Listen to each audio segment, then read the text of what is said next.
Good morning and welcome to Culture War. I'm Hannah Claire Brimlow. I'm filling in for Tim while he's away, taking some sick leave. I'm so excited to be joined today by two very reputable men who are interested in the election. We're here today to ask questions about how we make our elections stronger, especially coming up on a pivotal year like the election year of 2024. You'll hear a little bit today about early voting, mail-in ballots, election integrity. I'm really looking forward to this debate. So without further ado, I'm joined today by Matt Braynard and Mike Lindell. Matt, do you want to introduce yourself a little bit? Yeah, my name's Matt Braynard. I've been working on elections and in campaigns since 1994. I've been on 5 presidential campaigns, most recently President Trump's campaign in 2016, where I was on the senior staff directing voter targeting and voter turnout operations. I have started a foundation called Look Ahead America back in 2017 to do voter registration and turnout, as well as help secure the elections and fight against illegal ballots. In the aftermath of the 2020 election, I was retained by President Trump's legal team, and even before that started the Voter Integrity Project, where we documented that the number of illegally cast ballots surpassed the margin of victory in a few states. And we're very proud of our work, and that has continued with Look Ahead America, where we have continued to try to secure our elections by passing legislation, by getting convictions for voter fraud, cleaning up voter rolls. But more importantly than that, I think, is doing voter registration and voter turnout programs. Great. Well, I'm so glad that you're here today. And of course, we're joined by Mike Lindell. Give us a little bit of your background. Of course, you're famous for My Pillow. Well, before My Pillow, I was an addict in every way, crack cocaine and all kinds of addictions. And when God set me free of that, I set up the Lindell recoverynetwork.org, free to any addicts that need help. And I was going around doing speaking around the country, in churches and everywhere. And then the election of 2020 happened, and I wasn't into politics back when I didn't think it mattered in our lives. I really didn't. And it didn't affect me. I was an addict. Right? That doesn't affect me. Well, then when I got evidence in January of 21, my life changed forever because I never stopped 18 hours a day for the past 2.5 years fighting to fix our election platforms, and tens and tens of millions of dollars poured into it because we need to have elections rather than selections. And this isn't a party thing. This is a people thing that we need to right now fix our election platforms. Great. Well, I'm glad that you reference this as a people thing. I'm going to jump into this by referencing a 2018 Pew study that found that the majority of Americans, 55%, don't feel as though our elections are secure. We know that historically there's voter apathy, that people don't feel like their voices are heard through our election systems, or that they can trust necessarily that the ballots they cast are really achieving what they're wanting to see in the country. Matt, since you called us here today on an episode of Timcast IRL, why don't you lead off and say what's the first way that we get voters re-engaged and trusting the system? So I want to make really clear at the beginning that there's a demarcation. There's 2 different discussions, 2 different missions that have to be fought. And I want to make sure that they don't get conflated. By the way, my team at lookahead.org is live tweeting because I'm going to throw up some exhibits. So if you want to follow the exhibits that I'm throwing up here, you can find them at lookahead.org on Twitter, and I'll throw them up here. But I just, if Julie could throw up tweet number 1, and I'll share these with you, is that we have a real problem where there is some problems with the election. And I don't think anybody's done a better job documenting them and then following up to try to fix those problems than I have, and that Look Ahead America and our team has done. We passed legislation in countless states to fix this election. It's not perfect. We've documented many illegal ballots were cast, and we've gotten voter rolls cleaned up with the great help of Steve Bannon and his war room crew.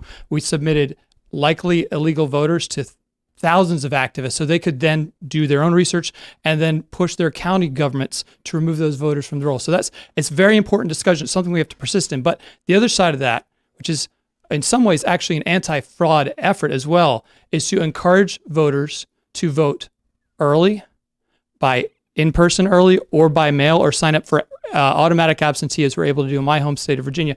And we have not done a very good job at that. And part of the reason we struggle with that is because we have a lot of voices saying, oh no, don't do that. Only vote on election day. Don't push your people to do early. Don't push your people to vote by absentee or mail or anything like that. And I just want to illustrate the cost of that because there's a very real and significant cost. So I want to throw up, this is Nevada, the 2022 election. Adam Laxalt was the Republican candidate for U.S. Senate. He lost that election by just under 8,000 votes. The number of Republicans who did not show up to vote, maybe they thought they were going to vote on election day, but the bottom line is we didn't try to harvest their ballot. We didn't try to chase their ballot. The number of Republicans who did not vote was 200,000. I'll give you another example. A very good friend of the show, Joe Kent, Washington's 3rd Congressional District. He lost that election by less than 1%. 2,633 votes. But, and this is a state where the left, Democrats, do a very good job harvesting ballots. Republicans, no, we're just going to vote on game day. We had almost 100,000 absent Republicans. We did not knock on their door. We did not collect their ballots, even though it's legal to do so there.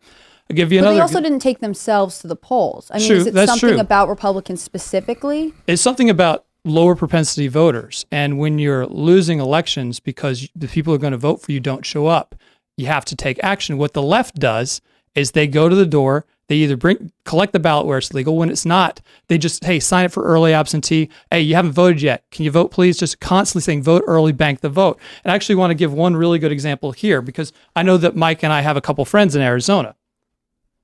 In Arizona, Kerry Lake lost the governor's race by around 17,000 votes. Blake Masters by 125, Fincham by 120K, Abe by only 280. But in that state, there were 408,000 absent Republicans who did not show up to the vote. The left has done a much better job turning these people out for their candidates.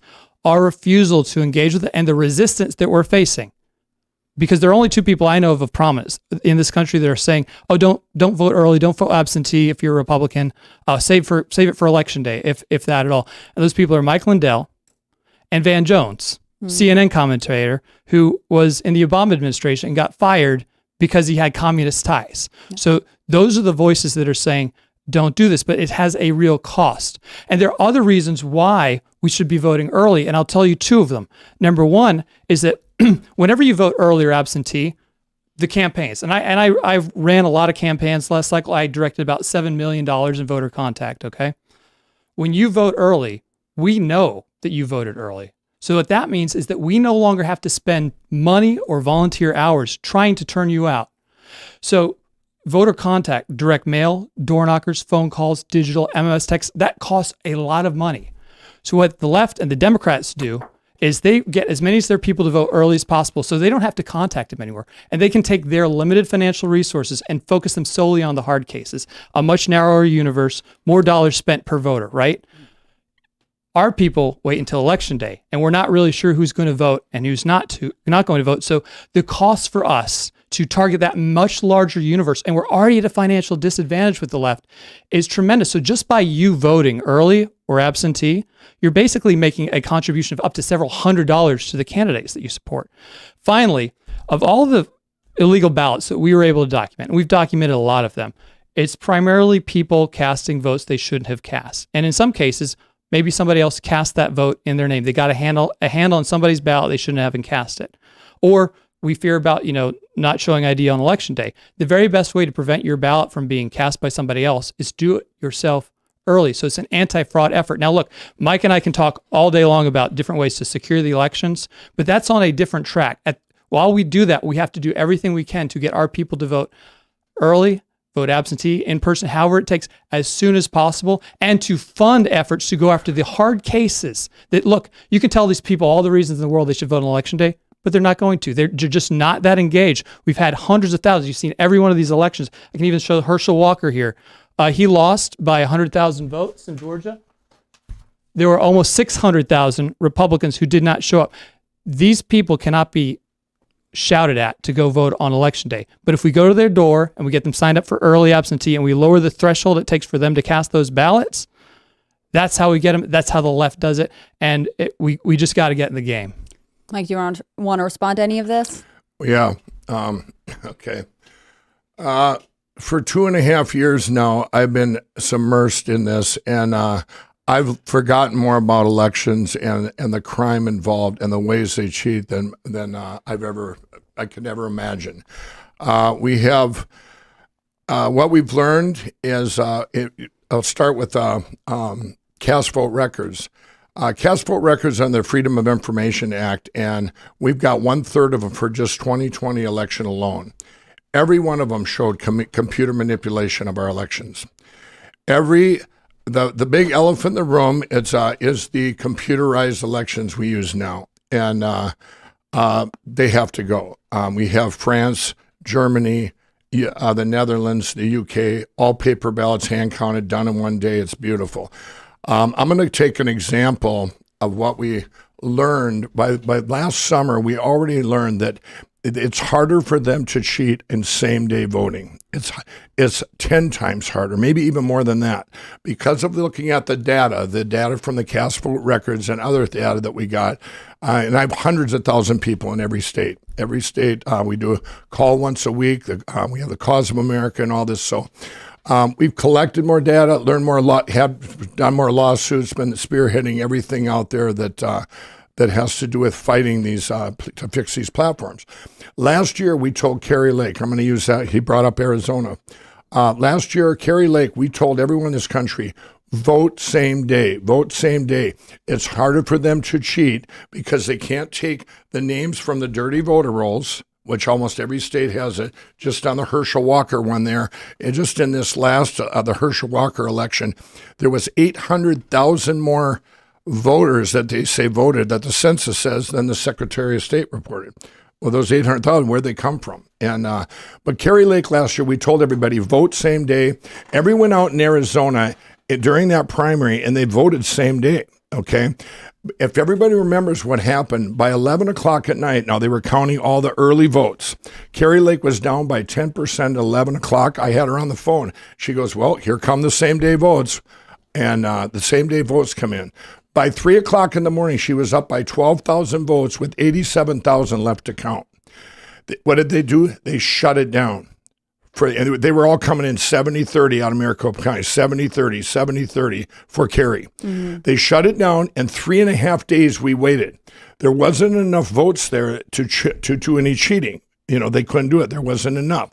So, I say that the bad guys, the unit party, they're over there going, okay, we'll take it from her in the primary. So in the general. So what we did then, we told everybody, hey, this is working. They're going to have to expose themselves. So what we did, we went out again and said, everybody vote same day. Everybody vote same day. And a big voice out there. Well, I woke up on November 8th and I'm going, wow. This is great. They did have to expose themselves. They shut down 262 machines in Arizona, in Maricopa County. It was all over the news from Fox. Even Fox was reporting, amazing, all over the news that there's problem with these machines. But let me finish this part. So everyone that was there, everyone that came there then, they said, put the ballot in the box. They didn't work in the machines. 262 of them. Put the ballot in the box. That essentially, those ballots became ballot harvest ballots. No chain of custody when they left there, just like other ballots that would be ballot harvest. No chain of custody. What happened then was, people say the narrative was, oh, people stood in line. They were disenfranchised. Nobody was. They wanted to vote, and they went to other places to vote. They voted. But those ballots there, 250,000 ballots, never had chain of custody, and that's still in court down there. And I was going to say, these are really interesting things to bring up. I will say, if we're responding directly to Matt, you're referencing elections that the Republicans did lose. So if the goal is to see corruption and gain evidence of that, I can see some of the argument. On the other hand, if Matt's saying we're trying to win elections and early voting is the way to secure that, I'm not really sure if we're arguing for the same objective. But he's not entirely factually correct. First, let's talk about Arizona since you bring it up. First of all, is that there were problems in Maricopa on election day for people who voted on election day. They waited in really long lines, and I'm disappointed that Kerry Lake's lawsuit didn't go forward, because I would have liked to see how many people did, in fact, get dissuaded from voting because of that. But you said it's a state where Republicans lost, and that's not actually true, because do you know who won by the largest margin in Arizona? I'll pull the chart up here again so you can see. Sorry. It was the auditor. All these guys, the person who won by the largest margin was a Republican, the Republican state treasurer. She won by 200,000 votes. Now, to make allegations of some kind of funny business happening is kind of bizarre, because if they're so sophisticated, they were able to hack this election and a chain of custody issue, et cetera, and yet they let one of the most powerful statewide constitutional offices be won by a Republican by over 200,000 votes. But then why didn't Carrie Lake win? If you're saying Republicans didn't turn out. It's never happened before. No. Not enough Republicans turned out. Like, she lost by 17,000 and 400,000, over 400 didn't turn out. If we had done a better job with early voting and getting people signed up for automatic absentee and voting, she probably would have. But what I'm getting at is that the allegation that something funny happened is disproven by the fact that the person who won by the largest margin was a Republican. Why these guys did not perform as well as the treasurer did, that's probably a question about campaigning and messaging. That's a different discussion that needs to be had. I'd like to rebuttal that. Sure. I talked to people, when I ran for RNC chair, I talked to people that have been involved in elections for decades, and all of them said, never in the history of our country has a treasurer got 200-some thousand more votes than the person running for governor. You're going to look down there, oh, I don't really like Carrie Lake. I'm going to go for Katie Hobbs, and I'm not going to go for this treasurer. They were caught. The reason they were caught is that on election day, everybody put in their votes. They had to do something with them. Carrie Lake would have won by over the same amount as that, a couple 100,000 votes. By doing that, we exposed them by them voting on election day. Everybody voting there, you're caught. I'll give you an example. You look, all these are deviations. And you go over to Georgia. In Georgia, in the primary last summer, there's a nice Democrat, 3 Democrats. For me, this isn't a Democrat or Republican thing. This is fixing our election. I'm fine with whoever wins as long as they're elected, okay, and not selected. In Georgia, this nice Democrat and her husband, she got 3 Democrats when he got 0 votes in her own precinct. 0. Now that's, they should have gave her 2 votes and said, I'm sorry, just your husband loves you. Instead, they got 0. So they had to look into it. So for one of the first times ever, they looked inside the computers and go, oh, there's a mistake. It's an error. You really got 3,162. You went from 3rd to 1st. Another county, 5 counties over, another Democrat, 3 Democrats, she got 4,600 votes, but she wasn't on the ballot. She wasn't a write-in. She had dropped out 2 months prior, and they called that a programming error. And all her votes went to her, were pulled from this other guy, and instead this person won. Now they gave them back to that guy, and he won. The media didn't cover that. This is what we're up against. The machine manipulation and the computer manipulation. You out harvest a machine. They want to do your dirty work for you. You ballot harvest, and now they have the dirty voter rolls, these computerized. Let's just pull names. Every county in the United States, except for 2 in the 2020 election, had people vote in their county that didn't live in the county. And people that were deceased, they didn't vote. They just used their name. Let's give Matt a chance I don't to want to respond. go we can get deep into the numbers, but you said something it's all about the numbers. You said something numbers. interesting. Is that, here's an interesting number. You said you've been at this for about 2.5 years. Mm-hmm. I've been at this for several decades. And I actually want to read you some quotes from some people. They're not people who stumbled into this in 2000. I didn't stumble into it. I've spent $60 million in 18 hours a day. We can talk about that. And doing more investigations than you've ever done in 30 years. Well, we'll see about that. But President Trump, by the way, President Trump did vote by mail himself in 2000. I'm going to read you a quote from him. Until we can eliminate ballot harvesting, we must master ballot harvesting. Don Jr. Hold it. Go back to Donald Trump. He has since changed that. He has not said one thing about it since that quote. Let's keep going, though. No. Carrie Lake, urgent, Arizona, if you have a mail-in ballot, fill it out and mail it ASAP. Don Jr., don't just wait for Election Day. If you're a Republican, we know we like to vote on Election Day. Get out there, start voting early, bring your friends. Scott Pressler, a par excellence on voter registration and voting matters. By early voting, you're able to identify potential problems and solve them before it's too late, which I agree with completely. And this is him continuing, if Republicans plan to vote only on Election Day in 24, we lose, like when 30% of Maricopa, Arizona polling locations had errors on Election Day. By the way, this is tweet 1. Julie, please get it out. Charlie Kirk, one of the first lessons we have to take from the midterms is the power of early voting. Florida is able to do it efficiently and securely.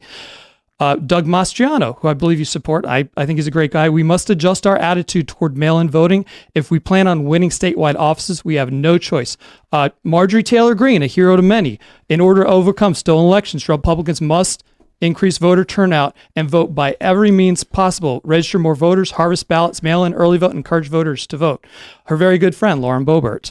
We're trying to get those ballot harvesting campaigns in place. And here are two people I think probably carry more weight with you than anybody. One is a good friend of mine, I believe is a good friend of yours, probably one of the biggest experts on election integrity, former candidate for Secretary of State in Arizona, Mark Fincham. To ensure that every qualified voter's voice is heard, we must adapt a by all legal means strategy that includes ballot chasing and lawful ballot harvesting. And the last one is the guy I think you know very well, Matt DePerno. You helped him get elected chairman of Michigan GOP. You were there. You campaigned for him. I'm going to quote you. He didn't get elected.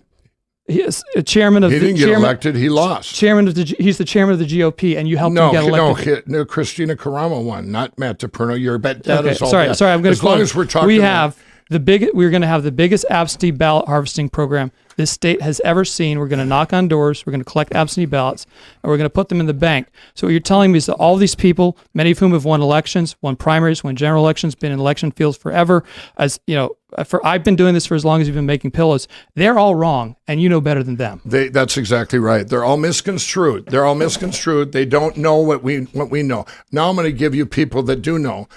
Jeff O'Donnell, Halderman, Doug Gould. You name any person that's looked into Colonel Sean Smith, Colonel Phil Waldron, General McInerney, General Flynn. You look the people that worked in our government, that worked in with these when these computers came into our elections.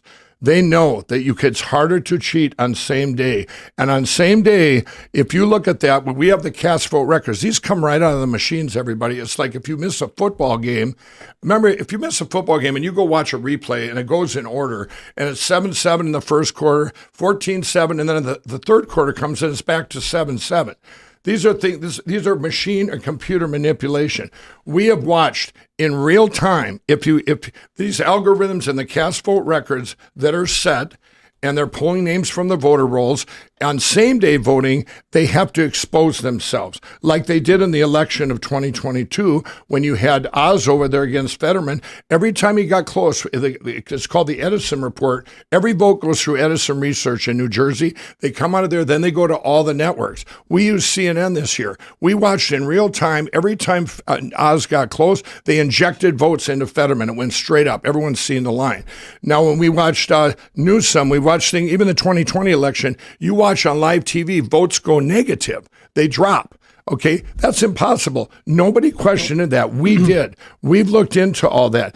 If you ballot harvest, you have no chain of custody. They're taking it. It's like giving them product to work with. There was only one state. Let me finish. There was one state of all the states where the election was manipulated in the 2020 election, which was every one. In the state of Texas, the propaganda they put out: Texas could turn blue. Texas could turn blue. All the things Secretary of State's put in illegally because of the China virus. All of them put in, Michigan, mailing out 7 million registered ballots and all this stuff that they did. They didn't ask the legislatures that make the law. They put all this stuff into place because of a situation we were in. And in other words, they're trying to grandfather in and get these ballot harvesting. That's what they want.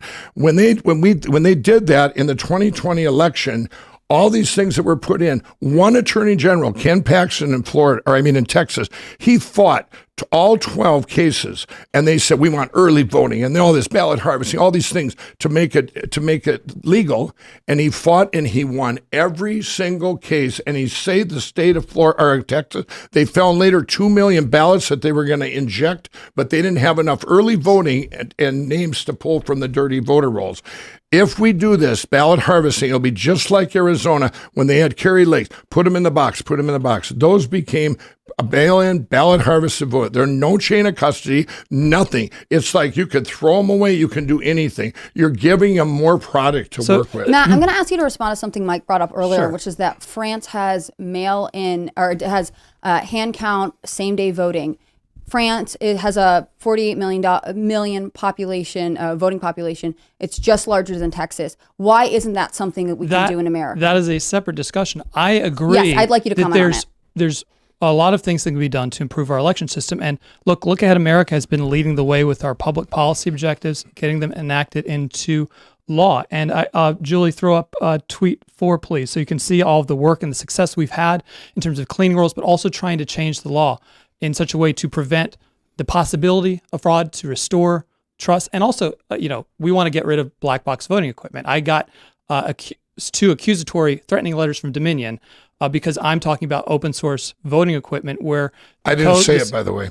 Oh, sure. Where the code, the software is all public. And not only, the great thing about it is not only does it restore confidence in voting systems, but it costs half as much as Dominion, and it allows a state to create home state jobs. So we've gotten one of our activists who's never been involved in politics before, Denise Bolognese, walked into her state senator's office in New Jersey, told him about it, explained the problem with black box voting and why we should have open source voting mechanisms or open source machines to count votes that remove so many of the problems. And she'd never done anything like this before, but she educated her state legislator. He introduced it. The bill entered into the registry there. It didn't pass, but most bills don't their first time. So it's been reintroduced this time. And there are many such cases all over the country of people getting involved, but that is something separate. I mean, I think it's great to have voters get involved, right. But I'd like to go back to why can't American states have a same-day paper count ballot? I don't see look, it's up to them to pass the law to do that. If you but want you that, sound like you would prefer an early voting system. What is the difference? Is there a benefit? I have a preference for winning elections on the rules that are in place. To change those rules, you have to win the elections. Look, there's probably not too many ideas that Mike has about how he wants the elections to be changed that I disagree with. You can't do any of those things unless you win the legislature. I'm going to disagree right there. And but I do need to respond to something he said before because he keeps bringing up evidence and all these things he's talking about. I had a great discussion with somebody on August 20th of 2021, and that was with the Secretary of State, Ed Buchanan, in Wyoming. This is immediately after your symposium where all of this evidence was presented. I'm going to throw this up, Julie. This is number 10. Let's get tweet number 10 up. So here you are on stage with one of your experts making the allegation that votes were switched in Wyoming. The presidential votes were switched. And I got a call from Secretary of State Buchanan because one of our activists was involved there and from one of their state senators saying, look, I'm having all these people call me saying that the votes were switched in my state. I have no idea what they're talking about. What should I do? And I said, look, just put out a press release, a statement inviting Mr. Lindell to present his evidence that this had happened. He said, okay. He made that request. No evidence.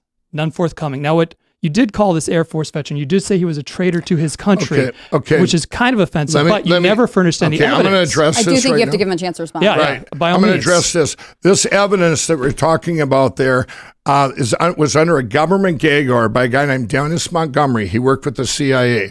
That evidence at that time, we've been fighting for a year, over 2 years now, to get the government, a judge, to release that and to depose Dennis Montgomery. As of 2 weeks ago, that judge in Florida granted that. So all this stuff we're saying, oh, you can't show the back end and the data that shows the output data. That's coming out. I want to go back to what you were saying with, when you said paper ballots, hand counting. Everybody, I'm going to tell everybody this. When I went to the RNC, and by the way, they're working on a resolution here's the resolution. Paper ballots, hand counted, same day voting, voter ID, and signature verification at the precinct level. Okay, that's what I think everybody would agree on. All people would. I've talked to Democrats and liberals, conservatives, Republicans. We need a completely transparent election. You can have cameras, and that's your audit with the voting. But I will tell you this. Everything we have fought for 2.5 years that we have worked for, we have hundreds of thousands I have on the ground. We have people that have spent millions of dollars on lawsuits. We have at the county levels, we have people on the ground getting to paper ballots, hand counting. We just had an election 2 months ago in Osage County in Missouri, paper ballots, hand counted with our system. Linda Rant, that works for me, but Linda Rant, paper ballots where our Democrats and Republicans did it. They got done within 10 minutes of the machines, no mistakes. Machines they had problems with, okay? So we have proof of concept there, a proof of concept. We have over 100 counties already that are going to go machine free that we know of. That's just ones we know of. A lot of them in California. You got Shasta County out there that you don't hear about this in the news. We have fought, and everything we fought for is to get to that beautiful place we all want to get to. If you come out with this nonsense of ballot harvesting, when all the things we fought against, like in Arizona, the RNC fought to make sure ballot harvesting was still illegal. And what I'm saying is, let us play this out. And you can tell all this stuff later on. The election is a year and a half away. And I've said this, if you're going to sit and with misconstrued information of ballot harvesting and you don't know what we know about all this machine computer problems, at least pause, because I will tell you this, and it's a good time to say that. On August 16th and 17th, I have an event. It's the summit that we're having in Missouri. It's going to be live streamed to the world in over 50 languages. And the first day, we're going through all 50 states. And all 50 states are going to give you hope that you don't see on Fox News and that. You're going to hear what the progress has been in every state. Maybe a lot of the stuff that Matt's been doing and everybody's been doing. Where are we to get to that perfect place of same-day voting, paper ballots, and counting, and this spot? And they all go up the first day because it's going to give you hope. If a lot of these people feel hopeless, then the next day now you got to really listen on this, everybody. The next day we're announcing the plan that's been worked on for over a year. 9 people know this plan. It's never been talked about ever, never been done in world history, and it's legal, and everyone's going to embrace it, whether you're a Democrat or a Republican. It's going to secure our elections overnight. So if we're having this conversation, I will tell this, everybody, at least this nonsense of ballot harvesting and no chain of custody, and we'll do what the Democrats do. This is disgusting based on the footprint we're in. I want to ask you to comment on Matt's, I think this is interesting. I'm glad that you're able to give our viewers a little bit of information about what you have going on. I would ask you to respond to Matt's argument that we have to work within the system that we already have. If we would love to turn to a hand count one day, that's exactly what we're doing. And that's what we're announcing on August 17th. You can all go there right now, lindellevent.com. Get signed up for this event. You get a free online gift. It's going to be free live stream. We are using what's in place right now. That's what we're announcing on August 17th. We're not going to, it's not this perfect world here, so you got to do what you got to do. But we do know the one thing you can't do is ballot harvest. I don't care when it is. That you cannot do. So ballot registering, going out there and getting Republicans to get registered, a beautiful thing they've done in the past. All of a sudden, this narrative shift, you're giving them exactly what they want. That's how they're cheating. That's how the fraud is going on, is all these early ballots and all this early thing that was put into place. You got to realize most of this stuff was put into place because of the 2020 election, because of the China virus. Why would we not go to court and everything and turn the clock back to get rid of this early voting and all this stuff? It wasn't there before. My state of Minnesota was one of the few, 45 days early. That's why the corruption's been ongoing. Matt, can you give us a little bit of history on early voting? When did it become so prominent in the U.S.? Well, it's been around in different capacities in different states, different reasons why it was permitted. And every state has its own narrative on how it came to be and how it came to, in some ways, accelerate. And historically, it was the Republicans who dominated early voting. We were all on top of it, and that's part of the reason that the Washington Post criticized mail-in voting back in 2012. Is because it was primarily a Republican thing, because we were very smart about making sure people were registered to turn those ballots in and get them voted early again. Because once we know somebody's voted, we don't have to spend any more money on them, and we can spend more money on the hard cases, which makes campaigns much more economically efficient. Because campaigns, it's really tough because we're always down on dollars. So, and in your experience, when did Republicans turn away from controlling early probably voting? around 2000, when we started hearing certain voices saying, "Don't vote by mail, don't vote early," and that has, as I've shown you, has not been good for us.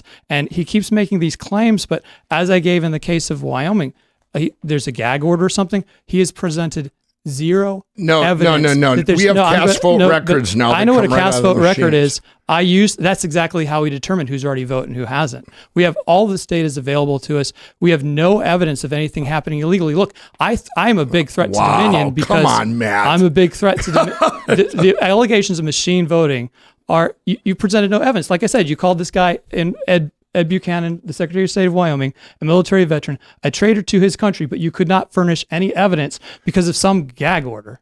They everything on there, everything that happened. Who are there. your experts? How do you screen your experts? How well do you know them? Because they're presenting. Well, right now, since that time, let's see. Alex Halderman, the Halderman report came out. What did he say? We shouldn't use these machines. Democrats, there's in the movie Kill Chain, my own Senator Amy Klobuchar, Kamala Harris, hundreds of Democrats. There's a montage of them saying we got to get rid of these machines. We can't use computers. We can't use computers. Our biggest blockers, I want everybody to know this, our biggest blockers as we go into these red states are the Republicans. They block us for everything we try and do to get rid of the machine, paper ballots, hand counting. It's the Republicans that are blocking us. What's the motivation? I don't know. It's the uniparty. It's got to be a uniparty. Let me finish. These states, all I want to do, if you remove these states, these Republican blockers like Oklahoma, Arkansas. I'll give you an example. In Arkansas, Cleburne County, Arkansas, these citizens, they know there was fraud, not just based on mine. They based it on cast vote records. They based it on registered voters. I got every voter rolls from the United States for both elections, paid for a lot of them. In Alabama, they charged me $40,000. I have it all. Here's who voted. Here's who registered. Here's who voted. Here's who they took off. Cleburne County went machine free. They said, we're going paper ballots hand counted. Within a couple weeks, the state senator there, he put in a bill. These are all Republicans. If you go to paper, because other ones were all going to follow suit. If you go to paper, we're going to defund your county. This is what we fight. We fight our own party, if you call it being that party. I'm in this new party of common sense. That's irrelevant to what we're talking about. Whether they use machines or beads or pebbles. You just said there was no evidence of anything being done. Machines You're manipulating the vote. That's true. Matt, I went to the RNC. I really want to hear Matt's explanation of why some ballot rolls would need to be cleaned up, because I think it is an interesting bureaucratic question, right? But it's again important to recognize that nobody's done more to clean ballot rolls than Look Ahead America. How's that worked out for you? I'll name every state. Wisconsin's got 3 million more names on their voter roll. So New York, 4 million. Hold on, Mike. Florida, 5 million. Which one states have you cleaned up? He had 2 cups of coffee before this, so please excuse him. So we've cleaned up. We've got open cases in 150 different counties around the country. Actually, 138 open cases. We've gotten double voter convictions. We've gotten many people removed from the rolls. Again, in large part thanks to several thousand. Really? I also want to make something. I want to make something clear, Mike. We got to do this. All right, now. We got to do something now. It's funny that you talk about your experts, but you don't realize that you're actually talking to one of your own experts. Well, obviously, you're not an expert. You haven't seen what I've seen. I'm not an expert. Okay, Julie, drop number 9, please. In your documentary, Absolute Proof, you cited some very interesting numbers. I'm going to put them up here. If you're trying to discredit the evidence I'm not from discrediting. 2.5 years ago. Hold on, Mike. Let me finish. Mike, you're going to let me finish. You're going to let me finish. Are you trying to protect the machines? No, these numbers. You yourself has fought Dominion. Is this how you try to win a debate? In Louisiana. I think you have to give Matt a chance to make his point, Mike, and then you can dispute these are the numbers that you presented in your Absolute Proof documentary. Mm-hmm. They're specific to Georgia. Now, what's very funny about these numbers is you presented them in February. February of what year? 21. Okay. So these numbers actually came from me. They're the only person they could have come from. I created these numbers as part of the voter integrity. There's only one source they could have come from, because they were in my testimony in December to the Georgia State Legislature and in the video I released showing my evidence of election problems. Sorry, YouTube. All the way back in November. So these are very unique and specific numbers, and they weren't used correctly. And that's fine. Nobody from your team ever reached out to me. I understand. But the thing is, I actually ran into you at CPAC. And I walked up to you and I said very politely, hey, Mike, I saw in your documentary, you used some numbers that came from my voter integrity project. You didn't use them quite correctly. I'd like to help you with that. I would like to also share with you additional information that we've come up you might find useful. Your response was to not say a word, to shrug your shoulders, make a 180, and walk away from me. So how am I supposed to take seriously your care for the data and all the evidence you have when somebody who's the source of this information gets treated that way? Well, you told me I got it from you, so I figured you were already a liar. That's what I figured, because I didn't get it from How am I a liar? No, you said you gave it to me. Where else could these numbers have come from? I got them from someone, and it was a source that didn't come from you. Who? Tell us. No, well, I got it from a lawyer back then. I didn't just pull it out of your thin air. Well, somebody got I'm these going to numbers ask from something. me. Why did you go to Louisiana and to try and get rid of Dominion voting machines? Why do you have a lawsuit in Ohio to get rid of machines? I'm happy to talk about that. No, yeah. Why do you have that? Did they send you threatening? Why don't you tell us what they Yeah, why is there a problem with is there a problem with computers? What's the problem? Well, we have to let him respond. Well, I've already articulated that. Let me get the tweet on our anti-Dominion work. That's tweet number 6, Julie. So I'm very believe all machines are created equal, so you don't just pick on them. I believe that there are problems with machines, but they're not quite the same problems that you allege. However, that is entirely separate from our need to do early and absentee voting. I have actually, you've been sued by Dominion. I asked them to sue me. That's correct. And you tried to sue them, and they got thrown out of court because it had lack of evidence, surprisingly. But I have sued the county of Stark County, Ohio, and Dominion. That's still an appeal. We've blocked Dominion's equipment in Louisiana. Why? Hold on, let me finish. And we've actually, even in California, worked to try to get more open source voting equipment there, which is an anathema to Dominion. The problem with Dominion's equipment are 3 things. Number 1 is it lacks transparency, which I think is important. We did a comprehensive study of what happened in Antrim. There was a very big problem with how the votes. Do you work for ES&S? Hold on, I want to hear the end of his explanation. Well, I know, but am I or have I ever been a communist? You have a chance to respond. Am I or have ever been a communist? Thank you. But we documented these problems in Antrim, and they were happening primarily because the contractor was not living up to their requirements, and because the code that runs Dominion's equipment is probably pretty lousy. It probably is open. It's open to, well, we don't know because we can't see it. It's probably susceptible to all kinds of problems, as well as the fact that it is twice the cost of what open source equipment should be, and it robs a state who uses it or county of it from having home state jobs, because when you buy Dominion equipment, you're locked in to a long-term contract with a monopoly because no one else, the state can't even open it up with a screwdriver, right? So we want to fix that by requiring open source voting equipment. It used to be a bipartisan issue. We hope it can be again. So those are my reasons for going after Dominion. And because they're coming after me because why? I haven't made a single allegation that there were vote switches or that there were swaps, that the machines are hacked. What I said is that open source is a better alternative. That's why they're coming after me. That's because it's a real threat. He has no evidence that he's been able to present that there's been mass machine manipulation, just like Wyoming. Oh, there's a gag order. That's his excuse. Mike, do you want to respond to that? That you have no evidence? Right now, I'm not. If you take away what we couldn't show because of that government gag order, which we showed on national TV, here it is. We're waiting for the judge. Just released it 2 weeks ago, said it's okay. But in the meantime, in the last 2 years, we didn't stop there. We went to the cast vote records. We went and we got all the voter rolls. I paid for voter rolls, like I said, Alabama, $40,000. Every state, all 50 states. Then we had people on the ground, hundreds of thousands of people. We took names from these voter rolls. So like in my county, 6 people living in a household that all voted. So we went down, we looked at the 6, and I live in my county. I'm going, wait a minute. There's not 8 people that live there. Only Amy lives there. And so then we had people, it's called canvassing. We went door to door to check that out. No, they don't live in this county, or they didn't vote here. Then we backtracked with that and said they don't live here. They're deceased. I was down in Alabama to the Secretary of State, John Merrill, when I first went in there with him with his own voter rolls in Alabama. And I said, John, you have 4,800 people on your voter rolls that are 110 years or older where their names voted in this election. And you know what he said? Mike, we live pretty good here in Alabama, don't we?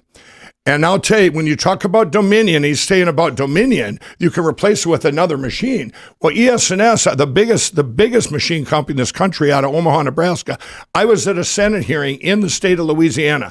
All the machine companies were there trying to say which one's better, which one can do, because they're the longest running Dominion employed Louisiana is in the country. They've been with them the longest.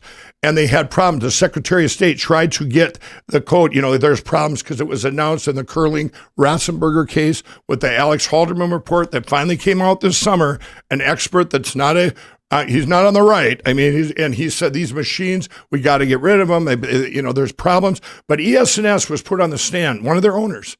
And we got it on tape. They asked him, that Secretary of State said, are your machines vulnerable or, like Dominions or are they better? He said, quote, every single voting machine is vulnerable. They have back doors. They're vulnerable. He said, just like your devices, just like this. Hello, Tim Cook. Can you hear us out there? Just like your devices. Every one of them can not only be hacked. Right now in the state we're in our country, we're at the apex in history. And we're coming into a time where you press of a button, you can hack in. Businesses get hacked all the time. You had SolarWinds, you had credit card companies get hacked. But when you hack, and it's just money, then it's just money. You can, you covered insurance maybe, otherwise you just lose, money. But when it happens in our elections, you lose your country.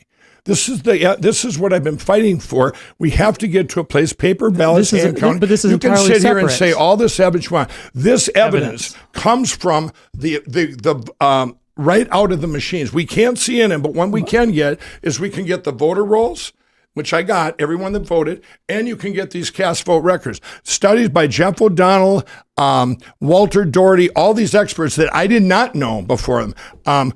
These colonels, there's at least 5 of them that have been worked inside the government to protect us, cyber experts, white hat hackers. And they look into all this. It's all the same. It doesn't matter what brand of machine. And I will say this you got, like in Colorado, this gets pushed under the radar.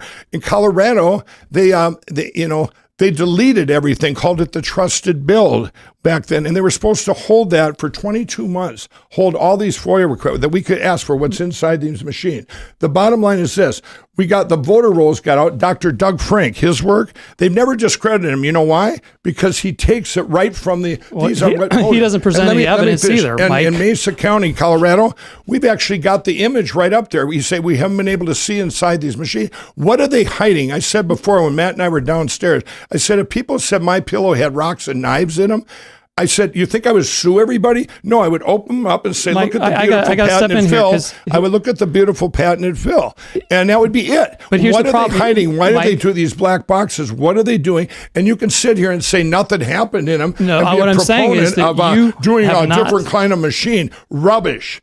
Rubbish. This is, again, we're kind of like, this is, I guess, the machine debate or something, I guess. But this is really about early voting and absentee voting and ballot harvesting and ballot chasing. And I'm telling you. And here's the problem, Mike, is that you keep making all these allegations. Look, when Look Ahead makes allegations of illegal ballots being cast, or we find something that's been amiss, we bring our data to the FBI. We brought our data. They actually requested it from us. We brought our data to the Secretaries of State's Office, Attorney Generals. Even when we have like one of them blocks us, well, now we go to the county level, and that's how we were able to obtain convictions. Or we get people removed from the rolls. We have to go wherever we can, but we don't hide our evidence. We have evidence that the number of illegal ballots was surpassed. You know what? I put out every single piece of evidence I could, and it's on my website. Here, I'd like to just, and but we put it forward, and we don't claim there's some gag order preventing us from sharing it. Right now, you can go to Frank. I resent look, that. You're talking back then. No, but I'm going to finish this. Look, Mike. I have 90% more evidence than that. No, you listen. I think we have challenge. to give Matt a chance to respond. Look, Mike. He's trying to discredit some evidence that hasn't been shown yet. Well, if it hasn't been shown yet, there's no reason for anybody to believe it. Have you been to my website, Matt? Did you do due diligence? I did due diligence on you. Go to frankspeech.com right now, everybody. Go to the square. It says inside the machine. We put out the images from inside the machine from Mesa County, Colorado. Yeah. It's undeniable. Everyone's looked at it and said, this is a machine computer manipulation. So, you can all look there now. It's just that you can't get the word out because of Fox. So, Mike, Matt, I was wondering, but I want to address that. Hold on one second. I just want to ask for, you've been in elections for over a decade. Try 3. Try 3 decades? Yes. See, you look so young to me. I can't even tell. I am young. I got started young. Oh my goodness. What, in middle school? The question for me is, I feel like I've heard a lot about voting machines in the last few years. When did we start to question voting machines? When did you personally start to feel like this is something that maybe we should look into? Well, I think that the thing is that a lot of people raise issues with machines, and I think the lack of transparency is important. And I've said this from the very beginning too, is that the evidence or the problems with elections being secure is as dangerous as the perception that they aren't secure. So that's why we've advocated for open source voting equipment. Hand count is technically open source. I'm not opposed to that. I'd support it in a heartbeat over a closed source, ES&S or Dominion solution. So, and again, if you just go back to HBO's documentary Kill Switch, it was the Democrats who were raising issues with black box voting equipment. In fact, there was legislation introduced to require all equipment to be open source, which kind of kills Dominion and ESNS because they can't make money off their software because it's proprietary. They're done. So it was actually introduced federal legislation in the U.S. Congress by a Democrat from New Jersey. And guess what his background was? He was a scientist. So he recognized the importance of having open source equipment. But that's very different from making allegations that voting and elections are being mass manipulated. So, I mean, even in Mike's case, he made a challenge to pay $5 million to anybody that could refute his data. Well, a friend of mine now, Bob Ziedman, actually did refute it. Okay, now I see the connection. Well, I met him this week because I thought I should reach, because I did my homework. He's a friend of yours? You met him this week? Yeah, I did my homework. He's a friend of yours. You guys locked at the hip now, huh? He presented. By the way, this $5 million thing is still in court. It is, because the court ruled that Bob Ziedman performed under contract. He proved the data Lindell LLC provided and represented reflected information for the 2020 election unequivocally did not reflect the November 2020 election data. A failure to pay him the $5 million was a breach of the contract. So you've also got you had the chance in the court to make the case that you had evidence. Not true. Not true. But again, Ziedman lost in an arbitration. Right after the symposium, he couldn't even open Wireshark, I guess, in the cyber room. So he's not a cyber guy, and I don't know how he snuck through. I don't think you're a cyber guy. But he lost in arbitration, or he lost to the judges. Then he went to arbitration, and what happened there will come out in court. Very corrupt. Very. I don't even know what to call it. And we had 30 days to take it to court or not. Of course, I'm taking it to court, to a real court. So that's in court. And I took him to court. No, the media wouldn't say anything about it. The very next day, he takes it to court and said, Mike Lindell, we're taking him to court because he won't pay up. That's a lie. I mean, it's got to go through the courts. I want to say something. When you talk about machines, this goes back to the early 2000s. There's a guy named Clint Curtis, everybody. You can look him up. He's a Democrat. He voted for Biden. I met him about a year ago. It's very famous in 2004 and 3 when he came out with the first algorithms to switch the machines. He showed it on national TV to hack the machines and flip it. Now, he seen the Republicans. He felt the Republicans were using that his algorithm to cheat. So what he did, he made it national. Yes, I set this up. The Netherlands called him up, the country of the Netherlands, and said, how do we put a secure on this on these machines now that you've done this? And he said, you can't. You need to get rid of them. The Netherlands got rid of the machines in 5 months, everybody. They have an election as secure as France. And I will tell you, at least 50-some countries have succumbed to the machines. The last one being Brazil. My good friend Eduardo Bolsonaro. They had no paper ballots. It's just a machine. They could just have them hollow with 2 little lights on them. Ding, ding, ding. And the winner is Lula, fresh out of prison, which crimes against his country. The cartels pulled him out of prison 8 years early and said, you win. And this is where we're at. This is about, let me do this one narrative stories, first. But no I want evidence. to tell you where we're at is because this argument is just, we both want the same thing. Paper ballots, hand counted, no machines, blah, blah, blah. I'm going to tell you what we've been up against for 2.5 years. You can sit here and try and discredit the first evidence that I got all you want. Now a judge has ruled that can come out. We've had since then, this has all been on God's timing, everybody. Everything had to happen. If Donald Trump, if they would have flipped the election to him back in December 14th of 2020, we would have lost our country forever. All these things had to be revealed so we can fix our election platforms, everything. And this isn't a Democrat or Republican thing. And I will say this, I compare it to Al Capone, and you'll appreciate this, Matt.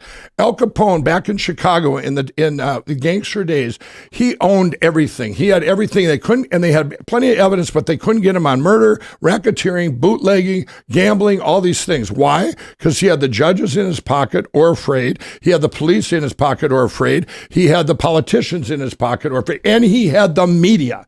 By the way, he loved early voting too, so he could see what he did. He had to manipulate. Now, what did they do? What did they do to Al Capone? Think of it, everybody. What did they do? I want to have Matt. I got to finish this narrative. Hold on, I want to have Matt respond to. He had a really strong reaction to your comments about the algorithm, and I really would like to finish this analogy. This is what I came here for, everybody. Can we have some evidence, please? Just some evidence. This one statement, please. We're hearing about Al Capone. So for Al Capone, all the evidence evidence they had, everything. They couldn't get out. So you know what they did? They went at him at a different angle, which was tax evasion.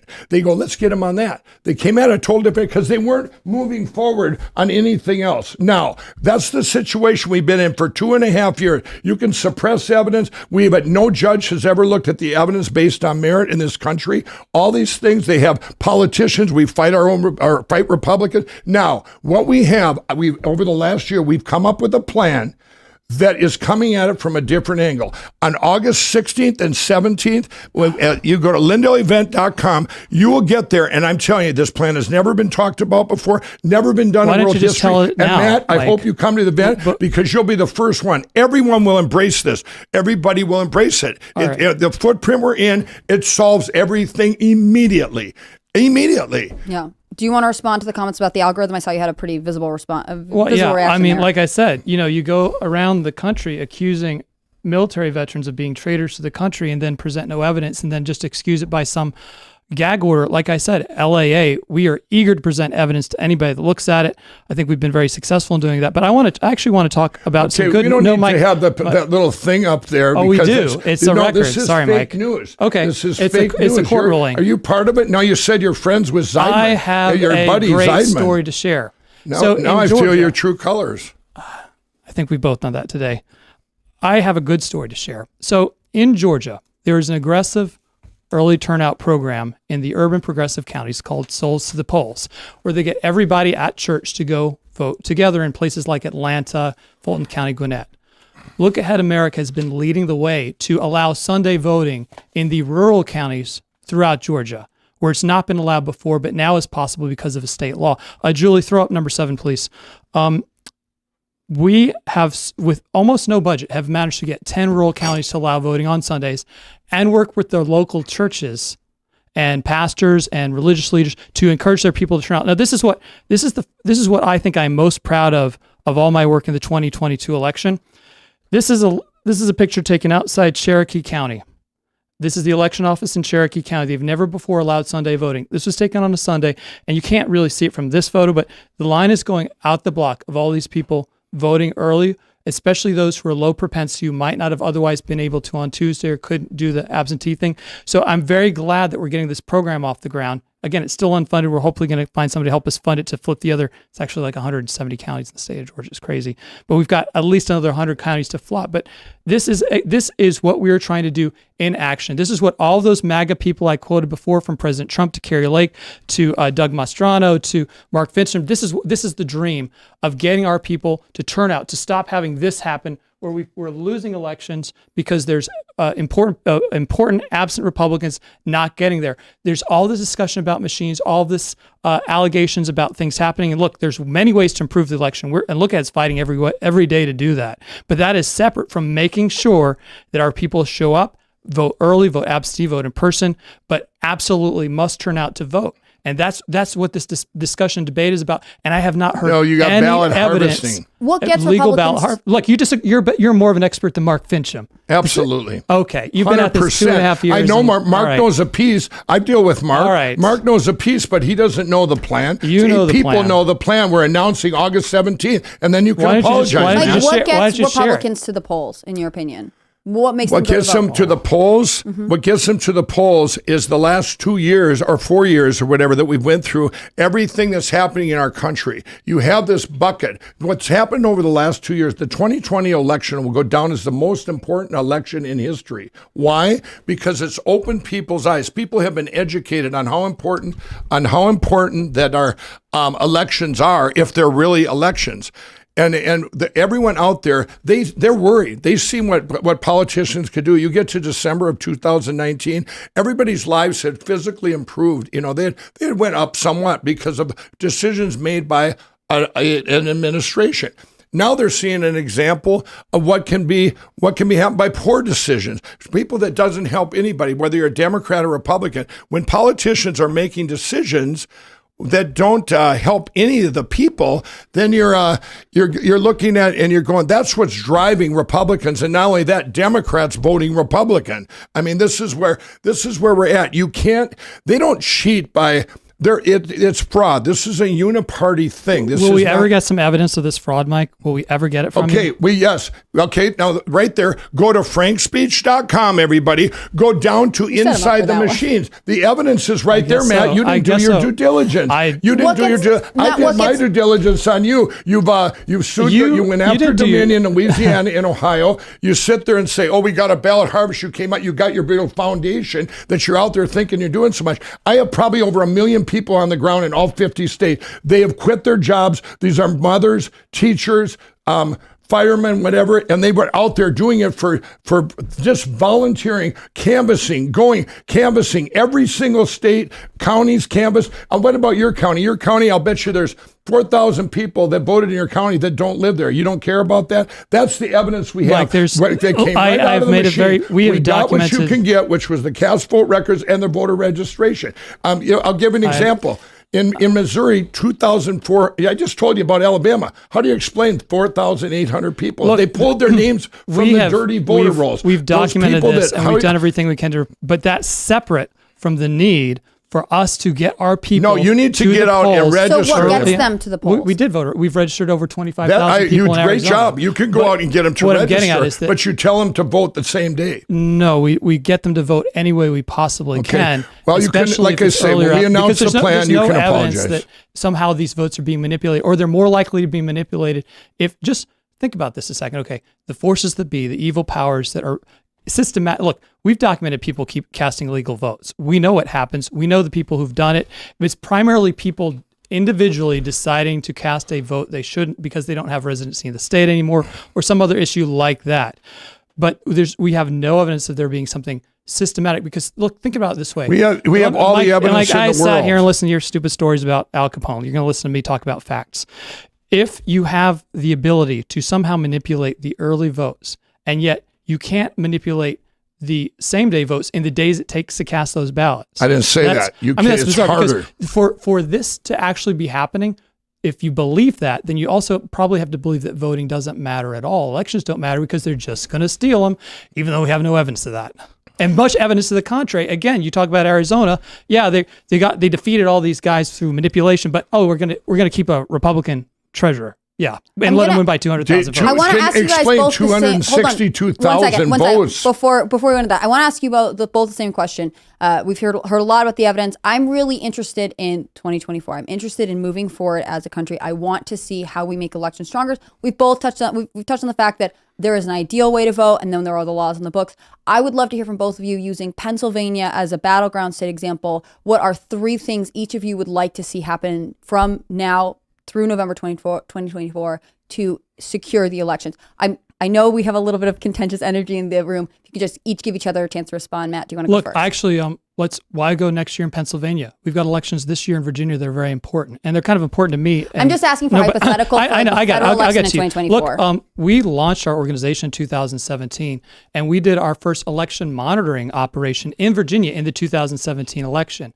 We also have probably the biggest one we've ever done is we're spending $250,000 to do voter turnout in Virginia, targeting disaffected patriotic Americans who are unlikely to vote. But on top of that, we're also going to be looking at the voter list statewide to ascertain people we think the state or county should follow up on to see if they really exist or not, or still live in the state or not, to help with some voter list hygiene. And we're also going to encourage people to engage with voter ballot place watching, ballot monitoring, election place monitoring. And what I can tell you, and this is kind of inspiring in a way, should give everybody a sense of comfort, is that between 2020 and the 2022 election, and this is continuing, the political parties, outside groups like Look Ahead America, have done a very good job infiltrating the election system on every level. We've got eyes and ears everywhere, and I give Steve Bannon a lot of credit for this by getting his war room people activating the precinct committeeman projects and getting them signed up to be election observers. I actually, on election night 2022, I was monitoring a Dropbox just to see what was going on, right?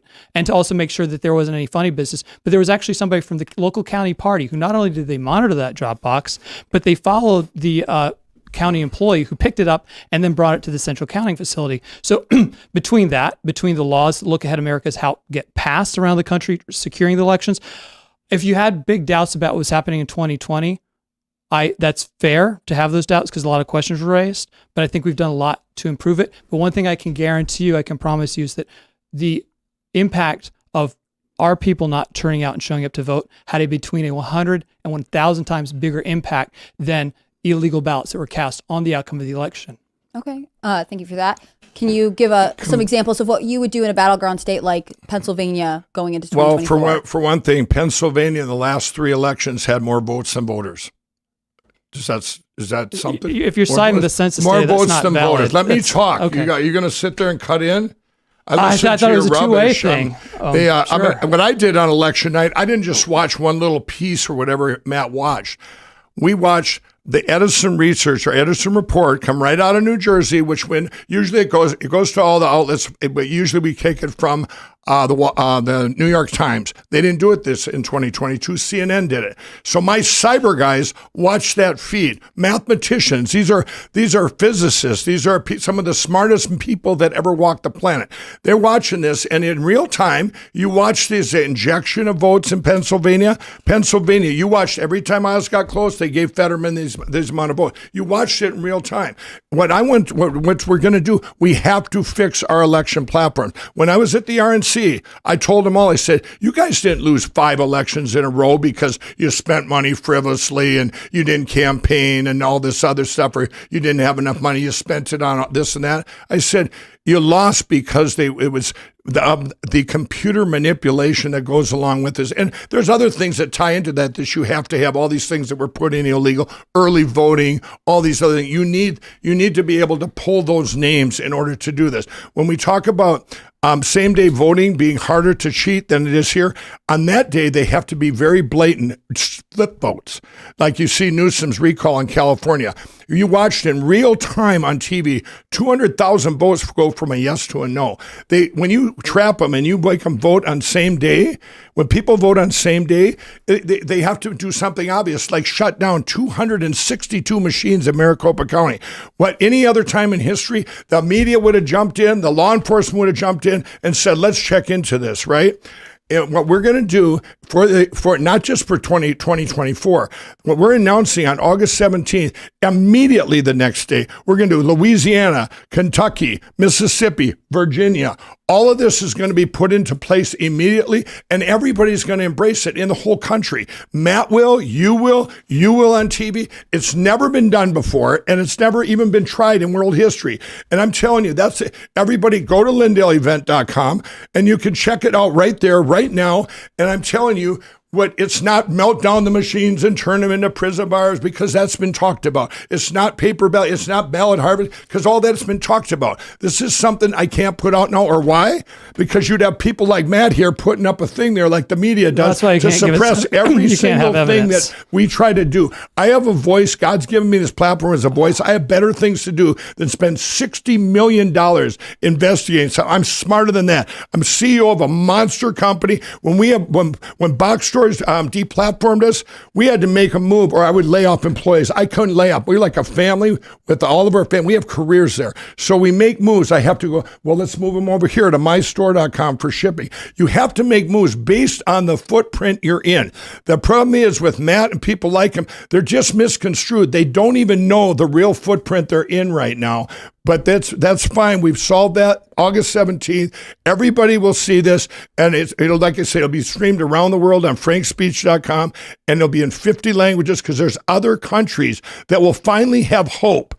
They will finally have hope, because this will be used in their country too. So what do you think? Can I jump in though? Sure. There's some, like, you keep saying these things that I know because I worked in this field for, again, 30 years. You didn't have machines 30 years ago, did you, Matt? Yes, we did. And you did? Really? Were you developing it then or what? So your quote that somehow how can you say there were no machines didn't come in until 2001? I think you have to give Matt a chance to respond to the comments. I mean, there have been mechanical machines used for generations. In fact, my very first election I participated in, I actually participated in the hand count myself, but we have all kinds of machines that have been used for tabulating votes for a long time. But that's again, unrelated to voter turnout and ballot harvesting. But you keep, like, you're citing as evidence that you were watching the numbers come in from Edison or the New York Times.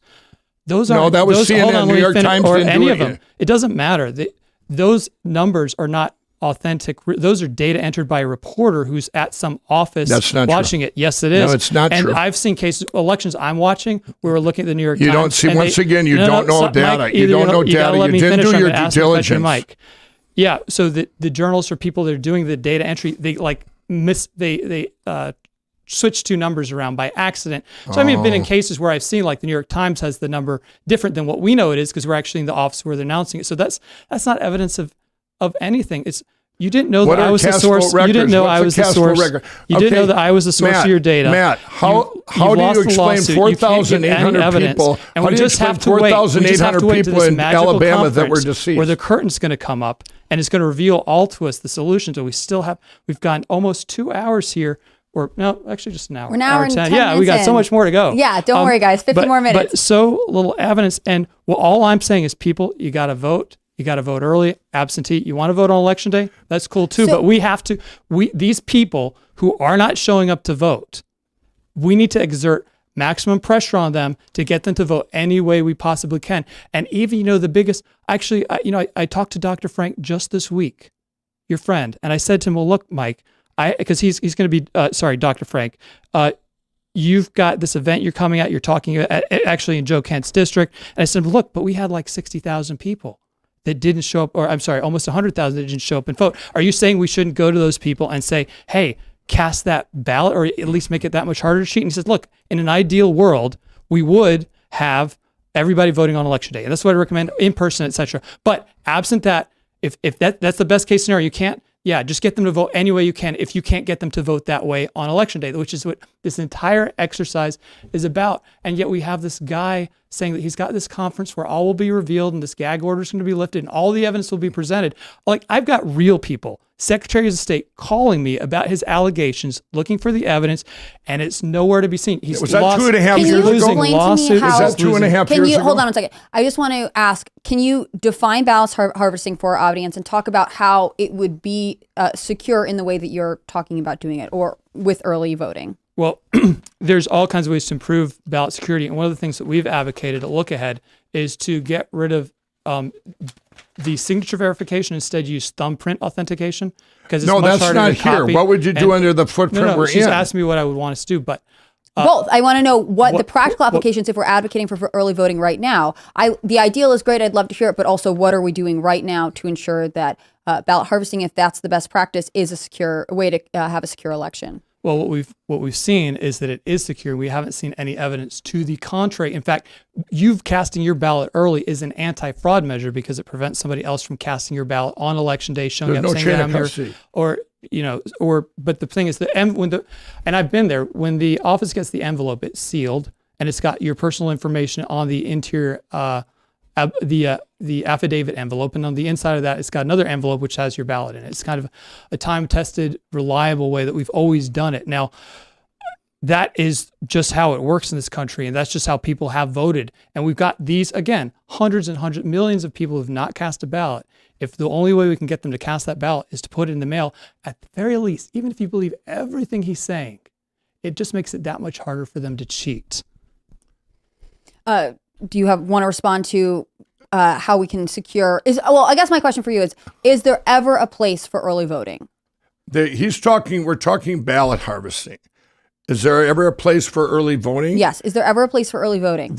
Not in this current footprint. You would vote same day. Why? Because we have. But that's not the reality, Mike. It's not where we are right now. This is where you'd like to go, but we're not there now. Matt, if I could sit here and tell you this plan right now that in August you can. Why can't you, Mike? Why can't you tell us? Why can't I tell finally. it? Because you know what? The only way, I just tried to tell you with the Al Capone story, but the media right now, everything, let me finish. Everything that comes out right now, all the things you're doing good, all the things, everything that everybody's out there, the successes, right? You're doing great things with the J6ers, whatever. Who knows about it? Nobody, because you're not on, I'm going to tell you something. On January 7th and 8th, We lost. That's a significant 2 days in history. That's the day 1.2 million Americans were deplatformed. They were deplatformed on all these platforms that had spoke out about our election, and the ones that weren't were put into fear. That's the day we almost lost our voice. Now, if you want to talk about lawfare, there was a certain company, I won't name them, sued a certain company on February 4th of 2021. When they did that, everybody, the conservative media, like your Foxes of the world and your Newsmax of the world and your Salem media, they won't talk about anything to do with our election platforms. Zero. Even 2,000 meals Fox and Newsmax would not put on. They will not talk about where we're going to fix our platforms. So I get one shot at this. One shot. Right now, if I told you the plan here, it would die right here. They would kill it. They would die. I'm telling you. And so we get one shot. And I'm telling you, on August 17th, go to lindellevent.com right now. I have to have, and I'm going to get at least 10 million people watching that. And this is a plan that secures our election. And you're going to be, I would love it if you're there. You will be going, wow, this has never even been thought of. And you're going to embrace it. You will embrace it like you've never embraced anything. And by the way, all the work you're doing on other stuff, and everyone out there that's been working tirelessly for 2.5 years to fix our platforms, lawsuits. You just had 16 people get lawsuits against them, felonies in Michigan yesterday. You have Texas down there that just went off of Eric. All these things, we needed to have a plan. Well, this plan, it puts it all in a bundle. Here it is. It's beautiful based on where we're at right now, Matt. Based on where we're at now. Do I believe in going out and knocking doors and registering Republicans? Absolutely. 100%. Do I believe in precinct strategy, which I was a big part of and I promote it? Absolutely. We've done those things. But you know what? We're moving forward. The big picture, we cannot lose our country. I don't care if Jimmy Kimmel asked me, he said, Mike, if the shoe was on the other foot and your friend Donald Trump had won, would you still be sounding the alarm? I said, absolutely, 100% I would. The Washington Post and Politico went back to Minnesota, and this is back in the spring of 21. They questioned people all around my county and said, would he really do this? Would he still be fighting? And everyone said yes. If you read my book, I've been through stuff like this before. It's critical what's happening now. I sit in the for me to get the word out, you asked why wouldn't I tell it now? I've had to do stuff, been attacked, losing hundreds of $millions. Every dime I've had is gone, putting money into this election to save our country, to save our future. And if I have to sit in a claw machine on Jimmy Kimmel, I will do it. That's why I did it. You think I did it to be funny? I did it because in between I can get the word out. Remember the first thing I said to Jimmy Kimmel? He goes, they had funny, this wasn't scripted. I'm sitting in this claw machine to get the word. I said, Mike, he asked about the machines. I said, Jimmy, remember when we were kids and we thought all these carnival games, we said they were rigged? And I said, yeah, we did, but we didn't get sued when we spoke out about them. And there was able to get the message out. We are in trouble as a country with these computers. And you can sit there and now swing it like, oh, I went after Dominion, but that's just to get a different kind of machine that's going to be more secure. So if we're in trouble as a country, let's talk about moving forward, right? So I just did. You did too. What is the August. most important thing? I mean, I can totally understand the conversation around if I mail in a ballot and, I sign the envelope and separate from the envelope. More turnout. There's nothing wrong with that. So wait, hold on, please. Sorry. Did you just agree with me, Mike, that there's nothing wrong with getting more turnout? So getting her to mail her ballot in? I think that's crazy. We might actually have some common ground here. Because look, I mean, here's the thing, Mike. I know you got this conference coming up. If you take out, extrapolate. What I want to know, and I think what our audience wants to know is, if the concern is that 55% of Americans, based on this Pew Research poll, feel as though elections are not secure, and our objective is to get them to the polls, how do we have both things come true? Oh, we do right? it like what we've done right now, whereas I'm debating the leading skeptic of early and absentee voting and demonstrating over and over again that so he doesn't. No, let me finish. Why don't you walk us through how early ballots are secure? Right. Well, but again, the voice opposing me how are they doesn't secure? know. How are ballot harvesting ballots secure? Doesn't know where he's getting his data from.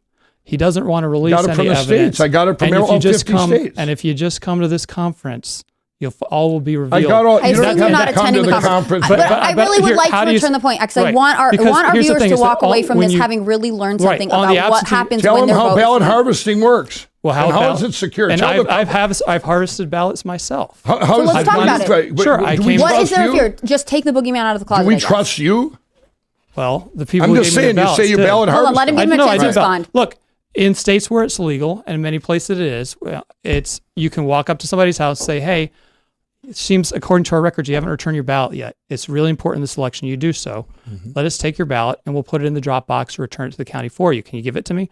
And they do. And that's what we do. And those are the rules. And those are the rules that are allowing the left and Democrats. But what if I say, I don't know what you're going to do with it? I don't know. Well, there's actually two things that will help you have some more confidence. First of all, is that when I return it, on every one of these states' websites, you can go and log in at the voting website and see that your ballot has in fact been received and when it was received.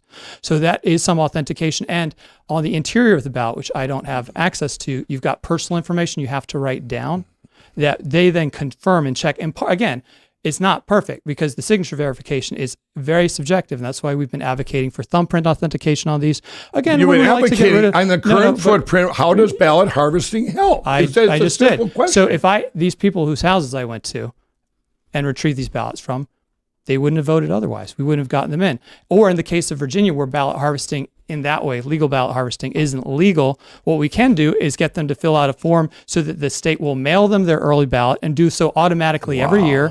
And then and there's about 80% recidivism rate. And while we can't physically take it from them, we can say, hey, you still haven't returned your ballot yet. If you return your ballot, it helps me keep my job because I'm a door knocker. So there's all kinds of ways to do that. And that basically to answer your question on security. Yeah, it's definitely helpful. I would say it's interesting that you're saying, you have these door knockers, people will go out, but in my experience, Republicans are famously behind on their ground game. That's what this debate is about. So, why are we behind it? Because we have voices saying we shouldn't. My question would be, separate from getting ballots to people and whether or not they're mailed in or harvested, how are you getting young Republicans or young conservatives out on the field to support these things? Do we actually have an infrastructure that would allow this to happen? What we have had a problem with recently is the parties had fractured ideas about it. But now, again, you can do tweet one again, Julie. We have everybody that really matters in the Republican Party. We're all in the same message. Even people who disagree with each other, who've run against each other, we all recognize the importance of getting into the ballot harvesting game. And I heard a wonderful, we got the Untouchable story told before, Al Capone. I'll share a different one, a football metaphor. It's not legal to do pass interference, right? And in football, okay? But if the NFL decided one day to make pass interference legal, okay? But one team said, we're just not going to do that. We don't think it's right that they change the rules. We're not going to do pass interference. But all the other teams are. How do you think things are going to go for that team? That's the situation that we've been in for a long time. And even though I've had very big and public disagreements with Ronna Romney and the RNC, she is on the same page now with all of, with the MAGA right, with everybody else, with everybody in the nonprofit world like I am. We've got to do this. We got to get into the game. We can fix the election system, but we can't do anything about it until we have power to do so. And that takes winning elections. And look, this guy's been at it for 2.5 years. We've got generations of people who know what they're doing, who didn't just wake up one day and get a report and then, decide to spend $60 million chasing ghosts. These are real people making real fights, winning and losing really important elections. I think this is a really interesting comment. If you want to fix the election, you need to have the power to do so. How do you feel about that? Well, I don't know where to start with that nonsense. I have right now, probably my voice goes out to probably 1 million people in all 50 states that have been working tirelessly on the ground for 2.5 years, getting evidence, going door to door and saying, hey, did so-and-so vote here?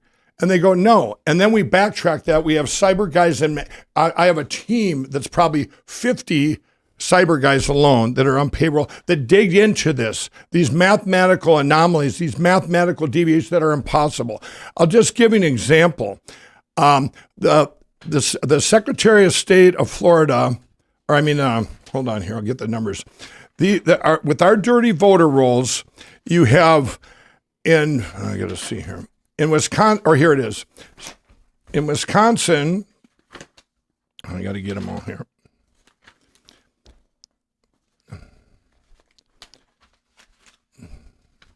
You're looking for numbers about... Yeah, well, anyway, almost every state has at least 2 million more people that are on the dirty voter rolls than they have if everybody registered. Wisconsin, it's over 3 million. New York, over 2 million. Florida, over 4 million.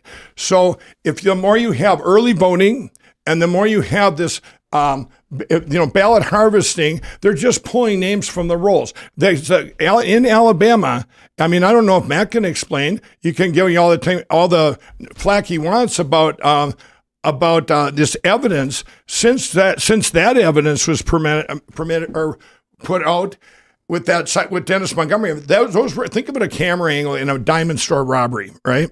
A robbery of a diamond store. You have one camera angle. Now, since then, we have like 3 other camera angles. I'm going to use the state of Florida. In the 2020 election, 960,000 votes.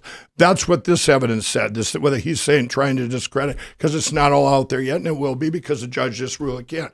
We went to the state of Florida. We got all the voter rolls for the 2020 election, and we went out and they canvassed 80,000. It's called Defend Florida. They went out and canvassed volunteers, thousands of them, went all over Florida, door to door, because we go 6 people or more that voted in a household. We went right to them. It's right on the voter rolls. It said they voted. We went there and said 2 people live there. Well, what about these people? Then you check into those names and you find out they're either deceased or they don't live in Florida. Of those 80,000 homes or names that were canvassed, I'm just doing one example, it's all 50 states, that were canvassed, 20-some thousand of them were called phantom voters. You like to use the chasing a ghost. No, they were phantom voters, but they were real names that were voted in our election in Florida. Look, so now, if I'm understanding you correctly, your number one priority would be to clean up the voter rolls, and you feel like we can do that before winning an election. The number one priority is we have to fix everything right now, because we only get one. How do you start? Where do you start? I just told you on August 17th, you can laugh all you want, whatever. But the reason I'm doing it like this is because I have to. The media will suppress this and they'll destroy me. He's come here and tried to destroy my credibility based on the $5 million challenge on that. That I was trying to explain. That's one camera angle. These cast vote records came, and these canvassing came right out of the machine. The problem with we can't look in the machines. So we went out and canvassed that. How can you explain every state? I'll explain. But Mike, but you've done this. Georgia, 8,000 some people that didn't live in Florida voted. The rolls are not kept hygienically. We have passed laws. In fact, South Carolina is the best example, requiring aggressive voter list hygiene. Look, I'm still on the voter roll in South Carolina, even though I live in Virginia and registered to vote there. They don't do a very good job monitoring their voters, and it's also a potential avenue for voter fraud. I will acknowledge that. But that is not a reason to not go to every supporter patriotic door and say, hey, please vote early and by mail or in person, because that allows us not to have to target you anymore and spend money. It also is the best way to secure your ballot, because even if you look, if you tell them to vote on election day, well, their kid's sick that day, their car breaks down, it's bad weather, something happens like it did in Maricopa. But nobody who cast votes by mail in Arizona had any issues. It was just the people who waited until which was very planned. They shut down 262 machines. He brings up South Carolina. I'm going to tell everybody right now, he just credits cast vote records.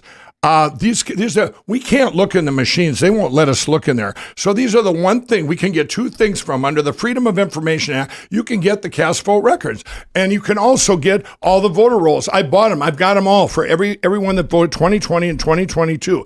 Now in South Carolina, just last week, they're trying to pass a bill to make it so you can't get the cast vote records and to destroy the Freedom of Information Act. That we, the people, we want to see what's inside. We want transparency. But none of that has anything to do with voter, in Minnesota and South harvesting. Dakota, they would not give these cast vote records up. They're trying to stop us from what? From seeing inside these computers and knowing what's going on. If I had a bank error at my bank, if I had a problem with one of my Pillow's accounts, I'll tell you what, you figure out that deviation. I have thousands of accounts all over the country, podcasters, radio shows, whatever. Everyone has their own defined promo code. So I can track them and know, wow, this one did really good. I just don't go rah, rah. I find out why. That's a deviation. If something does really bad, I dig until I find out why. That's what people in this country spent 2.5 years doing till now we have everything. The evidence has been up on Frank's speech. It's been out there, but the media won't put it out there. So when this guy comes in here and tries to discredit what these hundreds of thousands of people have done, quit their jobs and everything to save this country and discredit the plan we have on August 17th, which has never been done before. You probably got your curiosity up, Matt, and you can be there on August 17th and go, how does Fonzie say? I was wrong. You know, Mike, I know, hold on a second. I can almost I'm pretty confident I can make a promise that the audience you have right now in this program is probably going to be larger than what you have for your conference. Well, this I is the had place, 6 million watch the last one. This is the place to share it. But I actually have good been, one, Matt. I have So done, you want to discredit it, huh? You don't want it to be challenged? You came in saying your buddy was Sideman, you want so all to the people share your want- ideas and have nobody question them or push back on them or ask for evidence. Okay, that's I'm clear. pushing That's back clear. ballot That's clear. harvesting. It's rubbish. I wanna Kerry make- Lake example is here's the a- perfect example. When those machines, when they shut down those 262 machines, and everyone that walked in said, "Put the ballot in the box. Put the ballot in the box." They became ballot harvested. In essentially, just like you would ballot harvest, they took them for 3.5 or 4 days. They did it again to this country and said, "Oh, we can't count them. We're not." But even when you Do you want to Michael, respond Mike, to criticism for election day procedures in states? I do. But even when you put it in the box, even if it's working correctly, you still put the vote in a box, Mike. So if you have the ability to take votes out of those boxes that were different, you can still access the boxes that people would have put them in if the machines were working perfectly. That's what the problem is with all of your allegations. They took them, and there was no chain of custody. And for 5 days, they came back, and there was 70. Do you want to respond to chain of custody concerns? Yeah. What about your ballot harvesting? Where's your chain of custody there? You got to give them a chance to actually say something. I just explained to you how the absentee ballots that are harvested work. So they're an outside envelope. Then you have the affidavit envelope inside with personal information and a signature. Inside you have a ballot. Whether you like how that works, again, I want it to be more robust. I want a thumbprint authentication on the affidavit envelope. We don't have because well, you don't have a lot of things that you're asking for, like getting rid of machines and hand counting everywhere. That's where I would like to go, and that's what we've advocated. But where we are now is the system we have in place now. And me and everybody, except for Van Jones, the communist, and Mike Lindell, we're all on the same page about the importance of this. I've got 50 million Americans say you're wrong. Actually, 200 Mike, million. You don't even know where your evidence is coming from. You don't want to share it. People. Yeah, you don't know where your evidence is coming from. You didn't even know that I was a source for your data. Right out of the machines. I just told you. All right, okay. Right out of the machines. I'm loving this sparring debate, gentlemen, but I do want to ask, what is the role of election workers and on the ground? We've talked a little bit today about the need for people to be on the ground, knocking on doors, talking to people, whether it be to collect ballots or just to register them to vote. What about poll workers? You mentioned that you yourself were at a drop box on election night. Yeah. What would you say is y'all's obligation individually with the work that you do to make people take volunteer positions on election day? We encourage people to get involved with the election process, to be election place observers. As a nonprofit, we're able to get people in those roles in Virginia. I'm actually doing some training on that in, I think, actually Wisconsin in September, training people on how to do that on the ground in Wisconsin. I think it's important. I think it's important that the day after the election, you have election observers of all political parties and ideologies being able to walk out and say, look, we had eyes everywhere, we had ears everywhere. Even if we don't like the outcome of the election, we believe it was clean. And we did that in 2017 in Virginia. We had 30 locations all being monitored. You know, we may not have liked the outcome of the election in 17, but we can say from everything we observed, it was clean. We saw no evidence to the contrary, and I think that's important. So I think it's important to have those election observers there, not just to catch problems, but to be able to say afterwards to people who are skeptical or buying into the cockamamie schemes with no evidence that, the election was hacked, the machine switched it. I think it's important. So I would encourage people to volunteer for that. And Look Ahead America's been leading the way on that front. Yeah. What about you? Okay, there's What's the role of volunteer observers in elections on election day? First of all, go to precinctstrategy.com, become a precinct committeeman or woman. That's it. What is that? What do they do? Can you talk about a little bit about that?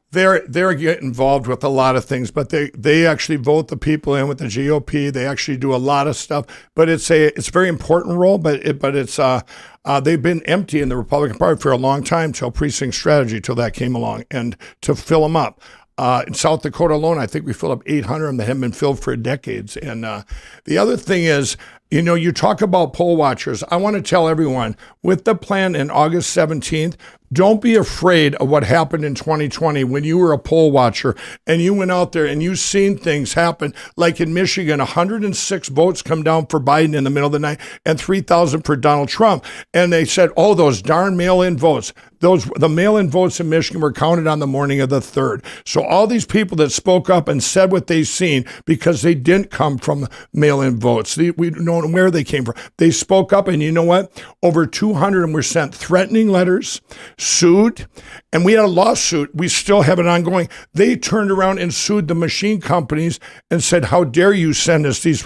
Matt got 2 letters like that. That he fails to disclose here. Oh, but I'm just telling him. What are you talking about? I'm proud of him. But I'm just saying that these poll watchers were out there. What happened then? What were they trying to protect? Protect us using these electronic devices. You know, and one of our things that happened in Arizona, in Kerry Lake lawsuit that we've been pushing through, still going on, by the way.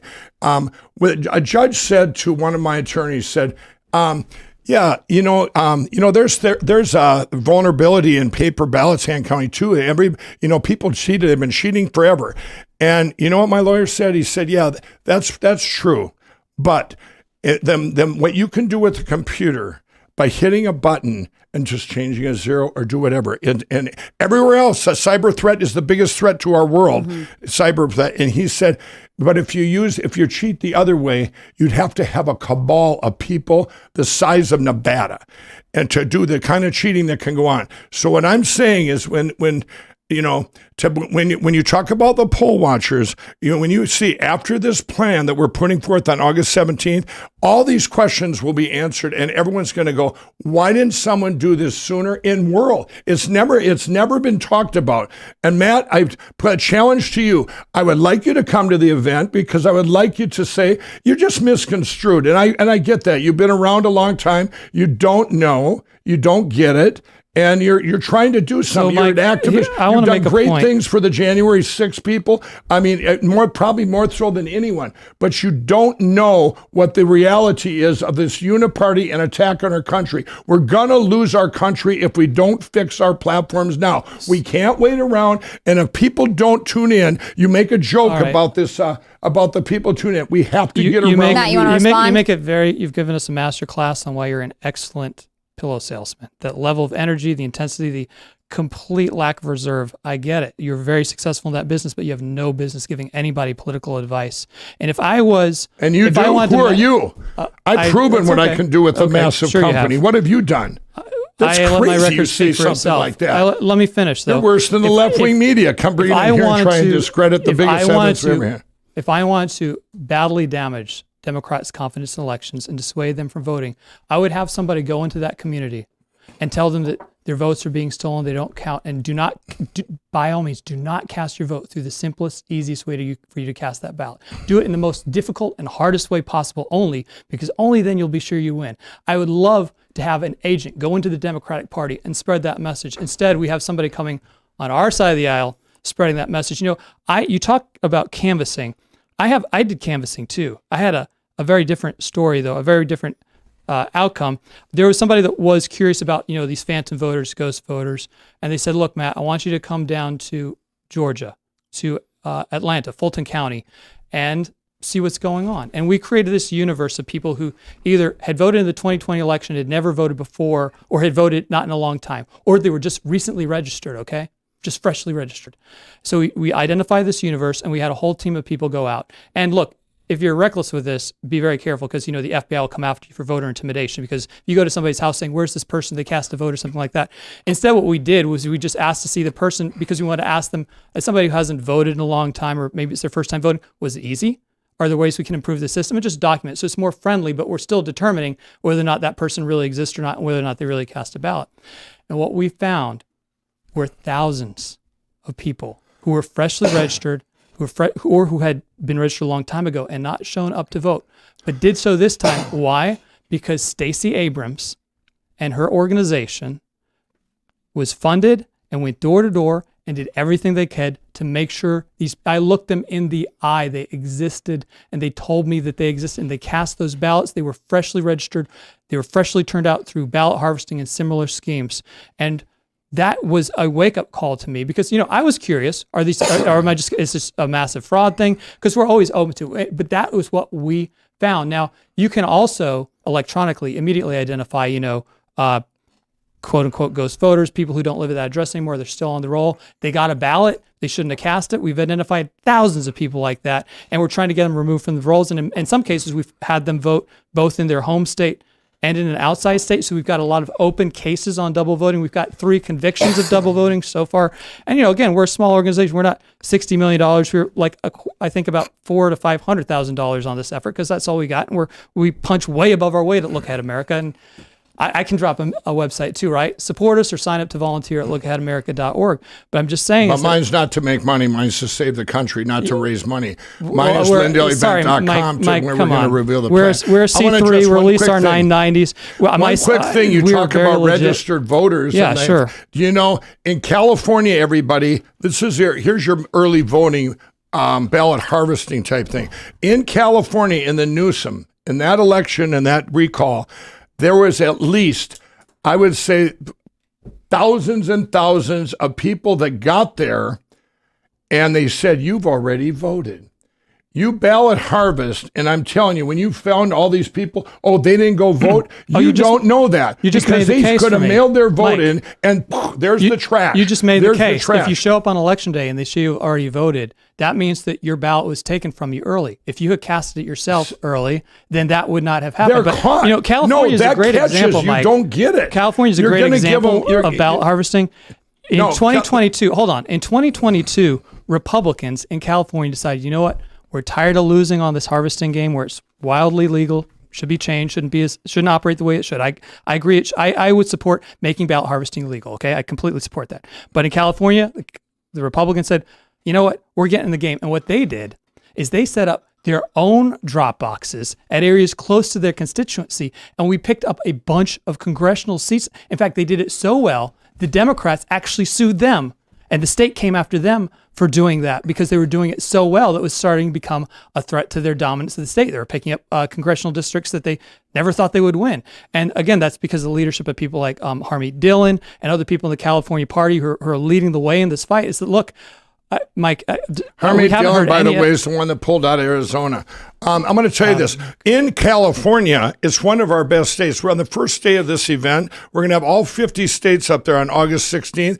We're going to show you the hope for each state. In California, starting with Shasta County, they have went machine-free. These courageous people have went machine-free, and we have 18 other counties we're working with.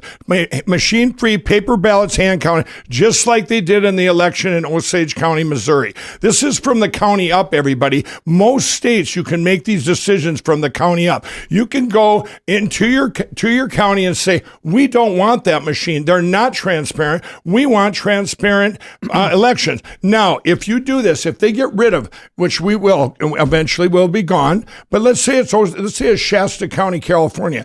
Now all of a sudden, or Osage, I'll use Osage County, Missouri. You use that, and now if all Missouri goes machine free, and you say, well, we put in ballot harvesting. You know what? By taking the steal out of the machines, now with ballot harvesting, there you can steal without machines. That is the most corrupt thing. Here's your ballots. There's the garbage. Here's your ballots. Here. There's the garbage. Oh, here's this. Can I ask a question? But that doesn't if happen. If I'm voting on election day and I live in a county that, if you're saying from now and then you should lobby your county, get rid of voting machines, I understand. But if we get to election day in November of 2024 and I live in a county that has that I haven't voted early in, let's say, because I'm not listening, right. I guess, and they have a voting machine. Are you saying that I shouldn't vote because we just can't trust the machine? What's your recommendation? No, you absolutely have to vote. We've got, if right now this country is 70% red. This is based on with the counties we know where there were no machine manipulation, and extrapolate, what if there was a world where you could take out all the computers out of it? 70%, 68% red. That you see my Miami-Dade County red, right? All across our country, what they have done to our country, if they've lied to us, the uniparty, and you take, when you're gonna cheat with a computer, if I told you, Matt, if I said, what county do you live in? I live in Fairfax. Fairfax. If I said in Fairfax County that Donald Trump won 500,600 to Biden's 5 votes, what would you say? What would you say? I would say that's a little odd. No, that's all you would say? Or would you say, what would go through your head? Would you say it's a computer error? Would you say it's a computer error? It's a hypothetical. I don't know. No, okay. Would you say when the girl got 0 votes in Georgia? No, let me just finish, Matt. Let me finish. When that lady got 0 votes in Georgia, and she's a Democrat, she got 0 votes in her own precinct. What would you say to that? Would you say what? Here's I No, don't think answer you that have, question. You can ask whatever question I will you want, answer and I can answer it. It can however I only be want. a computer error. Okay, Mike. Now, when I'm saying this, when you use computers, you have to stay away from the big deviations. What happened to our country, otherwise everyone raises their hand and go, we got to look into that. We got to look into that. On the night of the election in 2020, that's why it's so important. It's at 3 o'clock in the morning, they shut down those states. Well, it was a deviation that they did that. It was a deviation. Mike, the problem is this has nothing to do with early vote. No, but this has nothing to do with why you shouldn't vote early. Remember, because they're counting votes. Look, if you want to talk about machines, I I'm guess not you can talking get just sued machine. again Our or election something, but platforms need to be fixed and secured. No and one's they're going to arguing. be on August That's not 17th. that's not this is why I'm really not. Are you here to debate, Mike, or to promote your I'm going to do a thing to little the show? public now. I'm not here to tell you not to vote. I'm here for this debate because I wanted to get the That's word what the out. debate is, I wanted Mike. to get this word out about this announcement we're making at this event. Go to lindellevent.com because on August 17th, everything we're talking about and debating here is going to go, it's not going to matter, Matt. And I'm telling you that. It's not going to matter. Well, yeah, There's you going won't to be tell a us new now thing. what it is. Here's what we all do, and everyone will agree on it. This isn't going to be, we'll come back here on August 18th on this show, if you want, and you will say, yep, I apologize. You know what? But you don't have to apologize because you're just misconstrued. Mike, you just don't Mike, here's know. the- This conversation the- makes me think of a line from Scott Pressler that said, the thing is, elections aren't won in one day because there's a lot of work that comes in later. And I think you would agree with that. Even 2.5 years. Even if you wanted everyone to show up on one day to vote, you would agree that there is months and months and months, years even, of work that go into it. I'm curious to hear, Matt, how you feel time is best used in the next, just over a year and a half that we have. What are the best things people should know about, in addition to early voting, that they have at their disposal? Because I think the fear that your vote is going to be somehow manipulated or lost is unfortunately... It's helping the Democrats and it's helping the left. Democrats, but it is something, studies bear this out, people feel They they lack confidence. Well, so where do we go from what there? How do we I'm build doing confidence? is, look, I didn't come here to promote some conference. I came here to debate him because it's dangerous what he's promoting. It's harming our people. It's harming our party. It's hurting the candidates we need to succeed to save the country. To have somebody go out and put their foot on probably the only thing that has ever united the right, the need to do early and absentee and ballot harvesting where legal. About as divided as you can get. Look at Twitter when we talk about it on there. He's lying. All of these people, from didn't President unite the Trump right. to Mark Fincham to even Matt DePerno, all on the same side. DePerno is So one of the completely reasons you have to think misconstrued on about why there is hesitancy.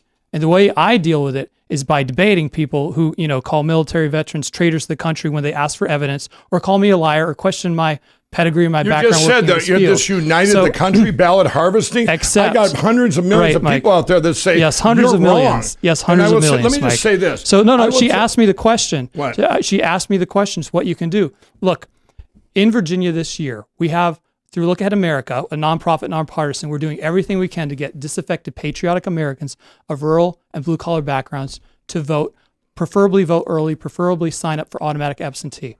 If you sign up at lookaheadamerica.org, we are going to give you 10 addresses of these people in the state of Virginia, and we're going to ask you to send them a personal postcard from your beautiful part of the country, encouraging them to sign up to get their early absentee ballot or to at least vote. However they want to vote, just make sure they vote, and to encourage them to do that. So again, a lot of people watching this, they cast their vote, maybe they give a few dollars, but this is the chance they have to probably have the biggest impact on an election they ever had, is to send 10 postcards to people who are not inclined to vote in Virginia this year in 23 to get them to show up and vote and get their absentee ballot permanent form filled out, or to show up in person at the election office, or even election day. I have no objection to that, but to push these people. So if you're asking for something people can do beyond just voting, this is the activity that we can get them involved in. It costs almost no money, just a little, and it's actually kind of fun to pick out a postcard. I mean, I guess if you're sending from Virginia. I'm West Virginia. Yeah, so you sign like a cool, like mountain mama, beautiful landscape, send that postcard. And the thing is that we're going to send mail. And a lot of times political mail goes in the trash, but postcards don't go in the trash so quickly. It's like, what? This is a handwritten postcard? You know what? Maybe I should vote. So that's what I encourage people to do. And we'll be doing this program in 24, assuming we get the funding for it. But right now, all we've got is $250,000 to spend in Virginia doing voter turnout this year in 23. And if we are able to do a good job of it and show that we do get our people to sign up for early voting, to cast those absentee ballots or in person or election day. That will prove that using a C3 to do this and using high pressure tactics work. And hopefully we can get funding for statewide operations in 24 where so much more is at stake. Mike, same question. In addition to your event, what do you think people need to be doing between now and November to become active and to get involved in this All election? you need to do is watch this event. Right now, go to lindellevent.com and put your email in, get signed up. Once you watch the plan, it's you're going to have a piece. You're going to have you can't allude to any of the details of the plan today? Of course he can't. I will tell you. He never does. I told you why I can't, Matt. But you know what? I will tell you this. That I want everybody out there to have a piece about the next election, not 2024, even the ones coming up, even your local elections, school board elections. Once we announce this on August 17th, remember, it's never been talked about before, Matt, never been done before in world history. This is a divine plan, and everybody will embrace it. I don't care if you're a Democrat, Republican, liberal. Now, let me finish before you cut in. So I tell everyone to have a piece, because what I told certain people, I said, I've talked to them about this ballot harvesting nonsense. And they said, you know what? At least you could quit talking about it till after August 17th. If you don't, I'll tell you what, after August 17th, Matt, you can sit here and you can tell all the world all this nonsense, because you know what? There's a piece, everybody. He's talking about something that's, year and a half away, and to get out and do this ballot harvesting and do all this. We had enough people turn out. I told the RNC, you know what I told them? When I was there before the 168, I said, you guys won 5 elections in a row. All this nonsense about, you spend money, you need to campaign harder, you need to all this stuff. No, you already have. Those people are already there.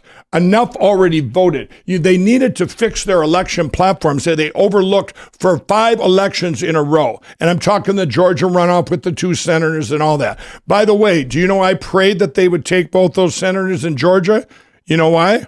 On January 4th, I was in Georgia, and I got my knees and prayed, God, please. I'm a marketer. I'm going, what are they doing? If I would have been the bad people, and I call it the uniparty globalist deep state, I would have said, give them back a Republican so they shut up about this election. Had they done that, everyone would have said, we'll campaign harder in 2022. We'll get them back. But they took them both, because evil is greedy. When they took them both, everybody knew where they were at, going, now what are we going to do? And you see our country's being destroyed. But if I was their marketer, and when the administration came in 2021, I would have said, don't do anything to ruin our country. They'll keep believing that socialism and just having a cup of coffee with your friend. Instead, they shut down the pipeline. They opened up our borders, fentanyl pouring in, killing our children, all these things going on right now that are actually the place we're in now. I think you all needed this. This has all been on God's time. You need this to happen so people get their eyes open going, you know what? Our country's being overtaken. I agree going, do everything you can, but you got to do the things that are right. You can't say, if your best day, and we have time.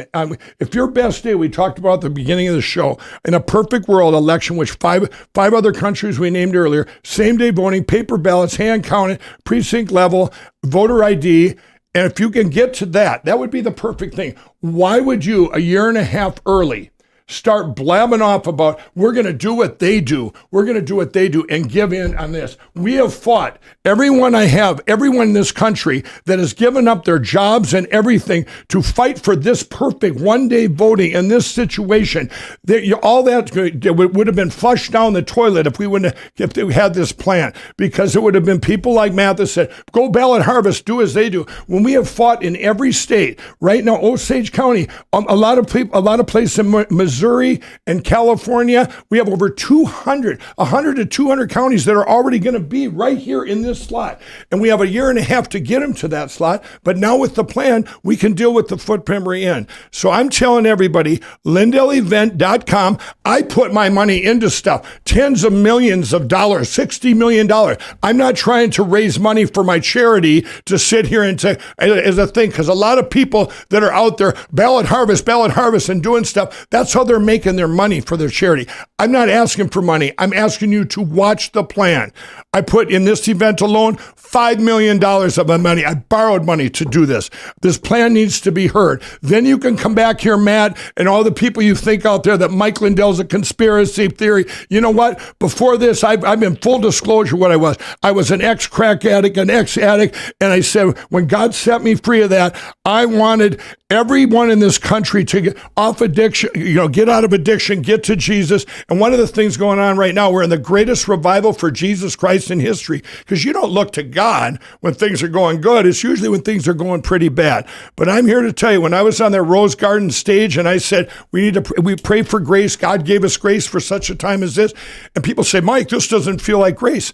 It is grace, because it's open eyes to people. When we get through this, we're going to get to this beautiful place we're going to get to, and we're going to look back, and everything had to happen just the way it did, including this debate. Because what is this debate doing? Only one thing: getting the word out to watch that event on Lindell on August 16th and 17th. You watch it. I'm not asking for money. I'm asking you to watch it. I'm watching the world to watch it, because if enough watch it, then we don't have to worry about the media attacking the plan or going it, because everybody hears about it. They're going to go, why would we not do this? I'm going to give Matt a chance to comment here. So we kind of have these two worlds here. We have this cartoon world where somebody who woke up 2.5 years ago is now the nation's foremost experts on how machines are hacking the elections and is completely unsecure, despite not presenting any evidence.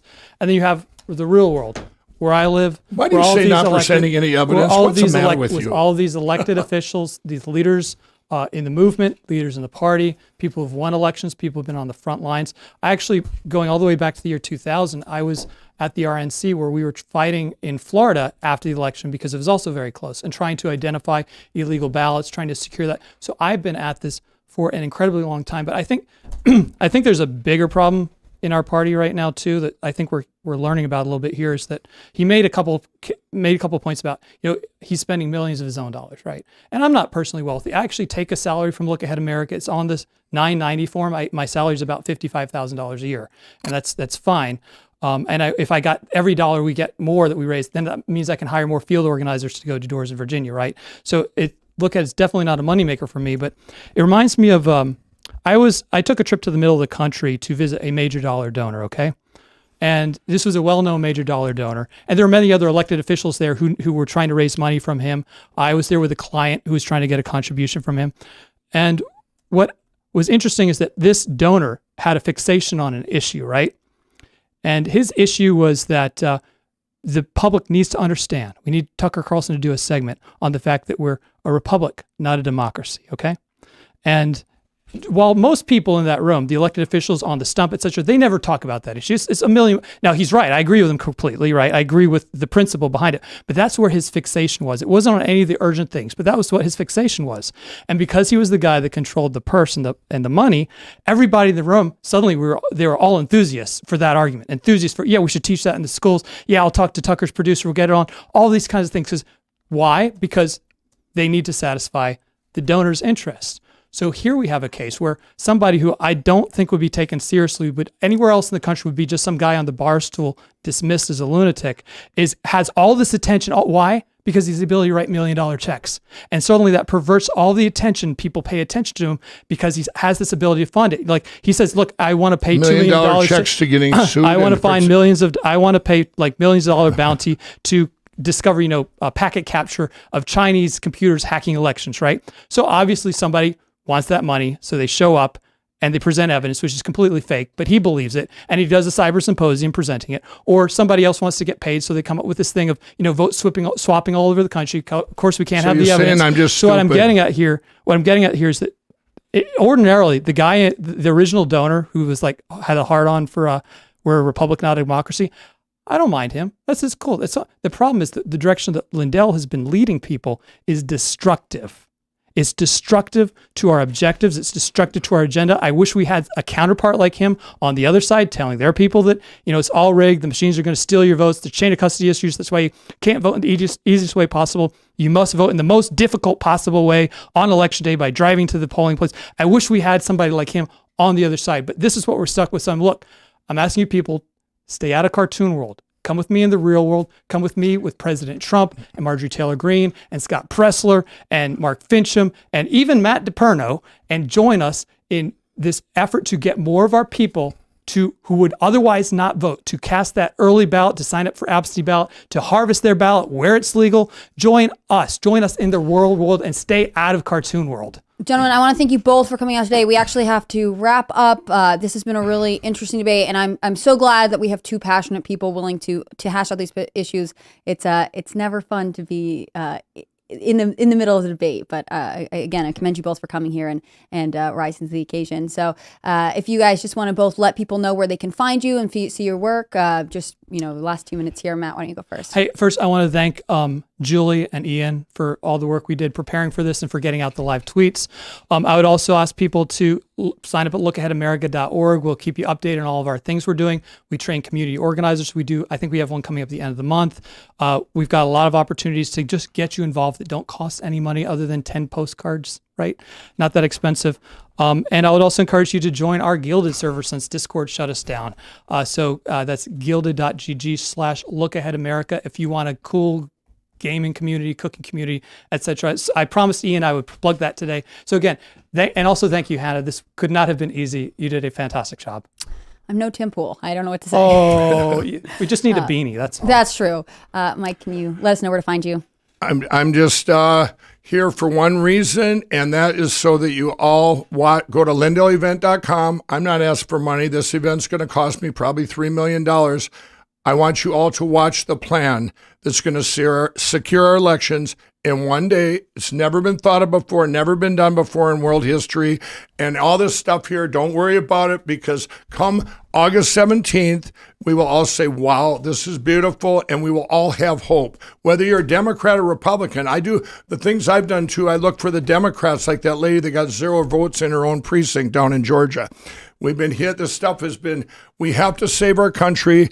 And I agree with Matt only on one thing. People should be involved. People should be involved. We should do everything we can to fix our election platforms. This isn't about winning or losing. We fix our election platforms, and I'm happy with anyone. I'm okay with anyone that legitimately wins. And until we fix those platforms, you can't be doing nonsense that helps the cheat or helps the steal. And so after this event, you watch this, and I think I know we're all going to be in agreement. Countries around the world will be watching, people around the world, and I would really like to come back here after that, because you're going to have a peace, and you're going to say, and Matt will say, you know what? Great idea, perfect. Let's save our country. Well, I'm so glad we could be here. I'm Hannah Claire Brimlow. I'm a writer for timcast.com. I'm so thankful to all of you guys for joining us and letting me moderate this lively debate Friday morning. I'm really grateful to be a part of this culture war, and I'm especially grateful for Tim, who's away sick right now or getting some treatments done, for letting me fill in for him. Again, we're all grateful that you tuned in. You can follow me on Twitter at @HCBrimlow, and of course follow at Timcast News on Twitter and Instagram. And join us tonight for Timcast IRL at 8 o'clock. Thank you guys so much. Thank both of you.